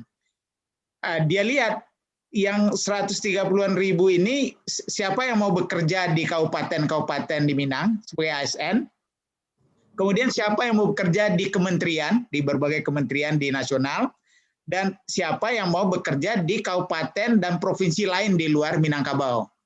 Dan waktu dicek, ternyata kelulusan anak-anak kita itu hanya separuh dari kelulusan nasional. Jadi kelulusan nasionalnya sekitar 6, berapa persen, 6,8%, anak-anak kita itu hanya sekitar 3, sekian. Untuk 3 bidang tuh, baik yang bekerja di Sumbar, maupun yang di kementerian, maupun juga yang di daerah yang lain di Indonesia.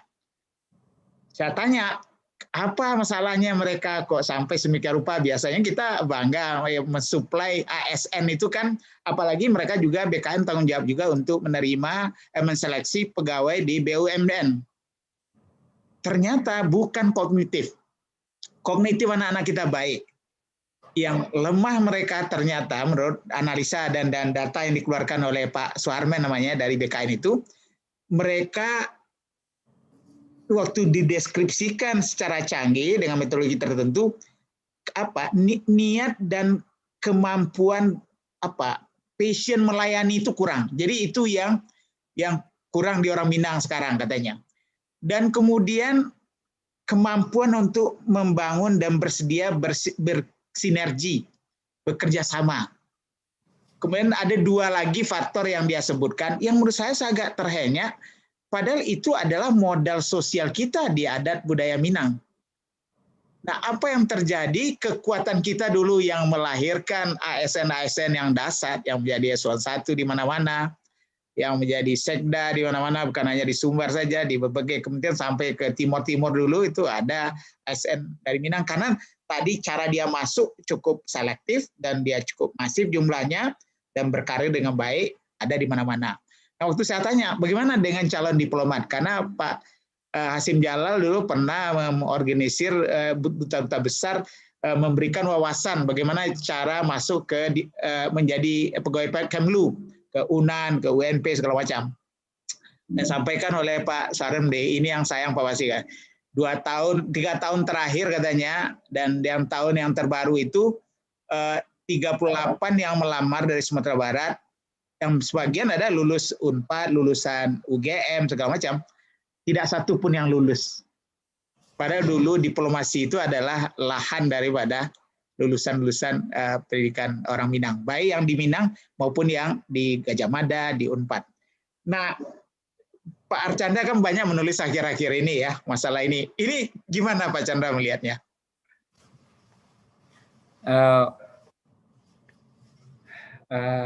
Bagaimana ya Pak Fasli ya? Saya ini masalah menulis dulu, menulis ini ya. Ada waktu di mana saya diberi kesempatan sekarang untuk menulis gitu. Banyak yang ide-ide yang bisa disampaikan, namun demikian dulu waktunya terbatas.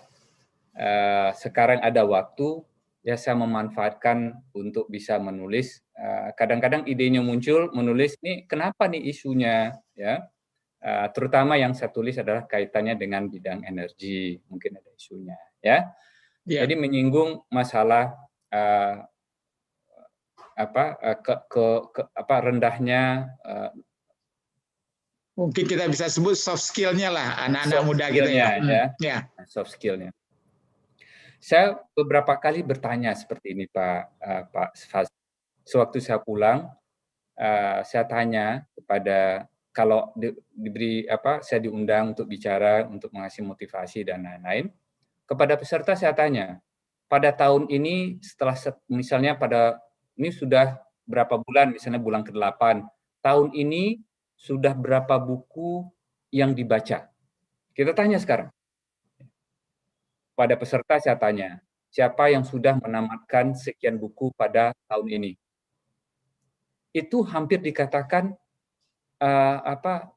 tidak banyak yang membaca buku, baik itu mahasiswa, ya, yang menamatkan buku. Nah, pertanyaannya sekarang, ya, sumber ilmu salah satunya itu adalah yang bisa dipertanggungjawabkan itu adalah buku. Sementara, ya, generasi muda kita sekarang, mohon maaf gitu, ini bukan kritik ya, sumber ilmunya tuh ada di WhatsApp, ya. Nah sekarang pertanyaannya, kalau negara lain, ya, anak-anaknya mulai dari TK atau SD itu sudah ditarget, setahun itu harus tamat 10 buku misalnya, ya. Kalau dia umurnya meningkat lagi, sekian buku harus tamat setahun. Ya, coba kita tanyakan sekarang kepada misalnya pegawai BUMN kita, apakah mereka punya waktu untuk membaca buku? Coba tanyakan. Ya. Terus tanyakan juga yang real seperti tadi, kapan terakhir pegang kalkulator? Sebagai seorang engineer, nggak pernah pegang kalkulator. Ya, nah Pak, saya engineer, iya, cross ilmu yang saya selalu percaya seperti ini. Kalau kita dididik by training, by school dan lain-lain itulah seorang engineer, ya, maka dalam perjalanan karir kita juga harus mampu belajar tentang financial, belajar tentang komersial. Ya. Seorang Steve Jobs, ya, itu adalah orang yang mumpuni di technical dan juga komersial. Ya. Seorang Bill Gates misalnya, dia paham betul apa itu yang namanya financial. Sementara kita di Indonesia, kalau saya berkarir di bidang engineering, maka saya tidak perlu lagi belajar tentang financial.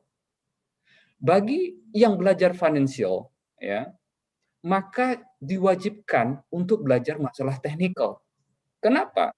Terjadilah deal bisnis, ya. Karena yang deal bisnis itu mungkin orang financial tidak mengerti technicalnya, terjadi ketimpangan dalam perjanjian bisnis yang banyak terjadi di Indonesia ini. Baik itu antar perusahaan di Indonesia juga dengan perusahaan asing. Kebanyakan perjanjian-perjanjian kita, ya, tidak saja lemah dari sisi technical, juga lemah dari sisi komersial. Saya bisa memberikan contoh-contoh, misalnya yang pernah saya alami adalah kasusnya Freeport misalnya, ya. Kasus kontrak yang mana lagi, banyak sekali kontrak-kontrak kita yang lemah. Kenapa? kita selalu melakukan segregasi antara pengetahuan teknikal dan pengetahuan komersial. Padahal dua-duanya ini menjadi pillars dalam menjalankan sebuah usaha. Itu kira-kira, Pak. Baik, terima kasih banyak Pak Chandra. Terakhir Pak Nofri, kita sudah mau menutup lagi ya. Kami persilakan Pak Nofri kalau ada closing statement dari Pak Nofri. Pak Nofri Latif. Nofri, surau Prof. Aslim, mungkin Pak Hasril Caniago sedikit. Oh ya, silakan Pak Hasril sebagai terakhir. Ini beliau ini Wikipedia Minang ini Pak Hasril Caniago. Kemudian silakan Pak Hasril Caniago. Baik, terima kasih. Assalamualaikum warahmatullahi wabarakatuh. Waalaikumsalam warahmatullahi wabarakatuh. Tadi saya ikut setengah karena pergi takziah tadi ke Padang Panjang pagi. Terima kasih udah Prof. Fasli. Saya ingin mulai dari yang terakhir. Sangat mengejutkan sebenarnya informasi yang dikatakan tadi, fakta dari tes CPNS ya. Ya. Mungkin ini perlu kita dalami, diteliti lebih lanjut ya. Salah satunya mungkin saja minat untuk menjadi ASN itu yang mungkin menurun ya. Nah, tapi bisa juga memang karena faktor-faktor di luar kognitif yang disebutkan tadi. Saya ingin mengatakan begini. Pada tahun 1944 di zaman Jepang itu diterbitkan satu buku yang menurut Profesor Sartono itu belum ada sampai sekarang. Judulnya Orang Indonesia Terkemuka di Jawa ya. Itu ada 309 entry nama orang terkemuka. Nah, itu hanya yang di Jawa gitu. Di sana ternyata jumlah orang Minang sangat menonjol gitu. Jadi orang Minang yang tinggal di Pulau Jawa pada zaman itu mungkin jumlahnya tidak sampai 0,5% ya. Tapi dalam buku itu ada mereka sebanyak 5% ya di dalam buku itu. Nah, kemudian khusus untuk dokter, kedokteran, itu lebih 10%. Jadi di dalam buku Gun Seikanbu yang diterbitkan itu, orang Indonesia terkemuka di Pulau Jawa itu ada 550 nama dokter yang dianggap orang terkemuka. Nah itu lebih 10%. Karena lebih 50 orang, ada 58 orang itu orang Minang gitu. Nah, karena itu memang dunia kedokteran Indonesia ini sampai sekarang masih cukup didominasi oleh orang-orang Minang. Nah, dalam ensiklopedia Indonesia yang disusun Hasan Sadli tahun berapa itu ada sekitar 1.000 nama orang terkemuka, nama tokoh. Itu 17% orang Minang. Jadi sangat menonjol. Karena apa? Karena jumlah populasi orang Minang di Indonesia itu di bawah 3%. Tetapi yang dianggap orang-orang terkemuka, tokoh itu jumlahnya 17%. Nah, dalam buku Apa Siapa yang diterbitkan oleh majalah Tempo tahun 81-82 edisi pertama, itu ada sekitar 700 nama ya. Itu masih 11% orang Minang ya. Jadi hampir 100 itu ada orang Minang dari 700 itu sekitar 80 lah. Nah, di sini kami sekarang sebenarnya ya, dan kita ini Saudara Burmalis tahu, saya bersama Yayasan Pusat Kebudayaan Minang itu Pak Irman yang pembinaannya, juga ada Pak Gemawan di sana, ada Ibu Nuriyati Subakat dan lain-lain. Sekarang sedang menyusun ensiklopedia tokoh Minang gitu, yang kita anggap orang-orang terkemuka Minang. Nah, acara ini sebenarnya sangat surprise bagi saya. Karena acara-acara yang diadakan Pak Fasli dengan Diaspora Minang Global Network Global ini itu selalu memunculkan orang-orang yang sangat pantas ya kita apresiasi dan kita tampilkan di dalam itu gitu. Jadi insya Allah lah mungkin setahun ini bisa kita kerjakan, tahun depan sudah bisa kita terbitkan. Entry yang sudah ada sekarang itu sekitar 1.300 ya. 1.300 dan sekitar 300 sampai 400 sudah ditulis, yang lain sedang proses riset, wawancara bagi yang masih hidup. Jadi mohon saja nanti saya sudah minta nomor-nomor kepada Bung Burmalis ini, nanti kalau dihubungi jangan kaget gitu, dan mohon bersedia gitu orang-orang yang ditampilkan ini. Ya, insya Allah ya. Sekedar informasi untuk indikator, walaupun bukan yang resmi atau yang terkualifikasi misalnya, tapi ada hasil beberapa survei yang mengatakan bahwa Wikipedia itu tidak kalah akuratnya juga dengan ensiklopedia Britannica gitu. Jadi sangat serius juga mereka menggarap.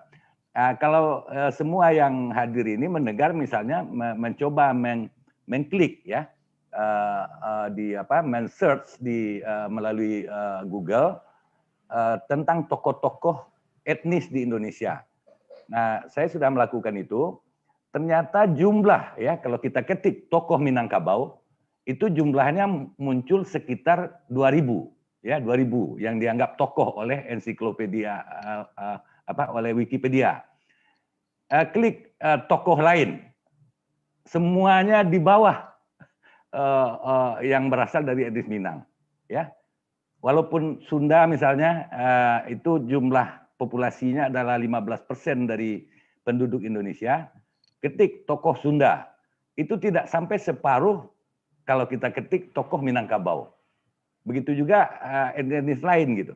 Jadi sebenarnya orang Minang ya, jumlahnya yang dianggap itu orang-orang terkemuka, tokoh itu paling banyak di Indonesia ini, kalau menurut Wikipedia gitu. Nah sekarang kita ingin juga tahu siapa saja mereka gitu. Jadi nama yang sudah ada sekarang itu ya, sudah sekitar 1.300 yang sudah kita kumpulkan gitu. Saya hanya ingin menyampaikan itu saja, karena itu saya kaitkan tadi informasi yang dikatakan Profesor Fazli tadi sangat mengejutkan. Yeah. Informasi tambahan ya, tahun 90-an saya bersama Pak Hasan waktu itu gubernur ya, diberitahu ya hasil penelitian atau pengujian terhadap karyawan BUMN seluruh Indonesia oleh Lembaga Psikologi Angkatan Darat, sekarang namanya Dinas Psikologi Angkatan Darat ya. Nah, rata-rata di semua BUMN di Indonesia itu orang cerdas, orang yang dianggap cerdas yang punya IQ di atas 110 itu hanya 15% ya, 15%. Barangkali itu normal ya. Saya tidak tahu persis indikator lain. Tapi di PT Semen Padang yang waktu itu 95% karyawannya adalah orang Minang ya, itu orang cerdasnya ternyata 35% gitu. Jadi itu fakta-fakta. Karena itu apa yang dikatakan dengan BKN tadi memang sangat mengejutkan dan saya kira perlu kita teliti gitu ya. Dalami. Baik. Kesempatannya Fazli. Ya. Baik, terima kasih banyak Adinda yang selalu berupaya merekam segala perjalanan komunitas dan orang-orang Minang. Terima kasih banyak. Baik, Bapak dan Ibu, terima kasih banyak. Ini rasanya sudah melebihi waktu ya. Tapi kita masih punya 305 orang yang bertahan. Terima kasih penghargaan kepada Bapak dan Ibu dan kepada narasumber. Semoga kita saling mendengar dan saling menyerap dan sudah berbagi dan pada akhirnya terpulang pada diri kita sendiri, untuk diri kita, untuk lingkungan keluarga kita, dan untuk tempat kita mengabdi, dan pada akhirnya semuanya kita serahkan untuk kemajuan bangsa dan negara Indonesia tercinta ini. Sekian, terima kasih. Billahi taufiq wal hidayah. Wassalamualaikum warahmatullahi wabarakatuh. Waalaikumsalam. Terima kasih, Prof. Terima kasih.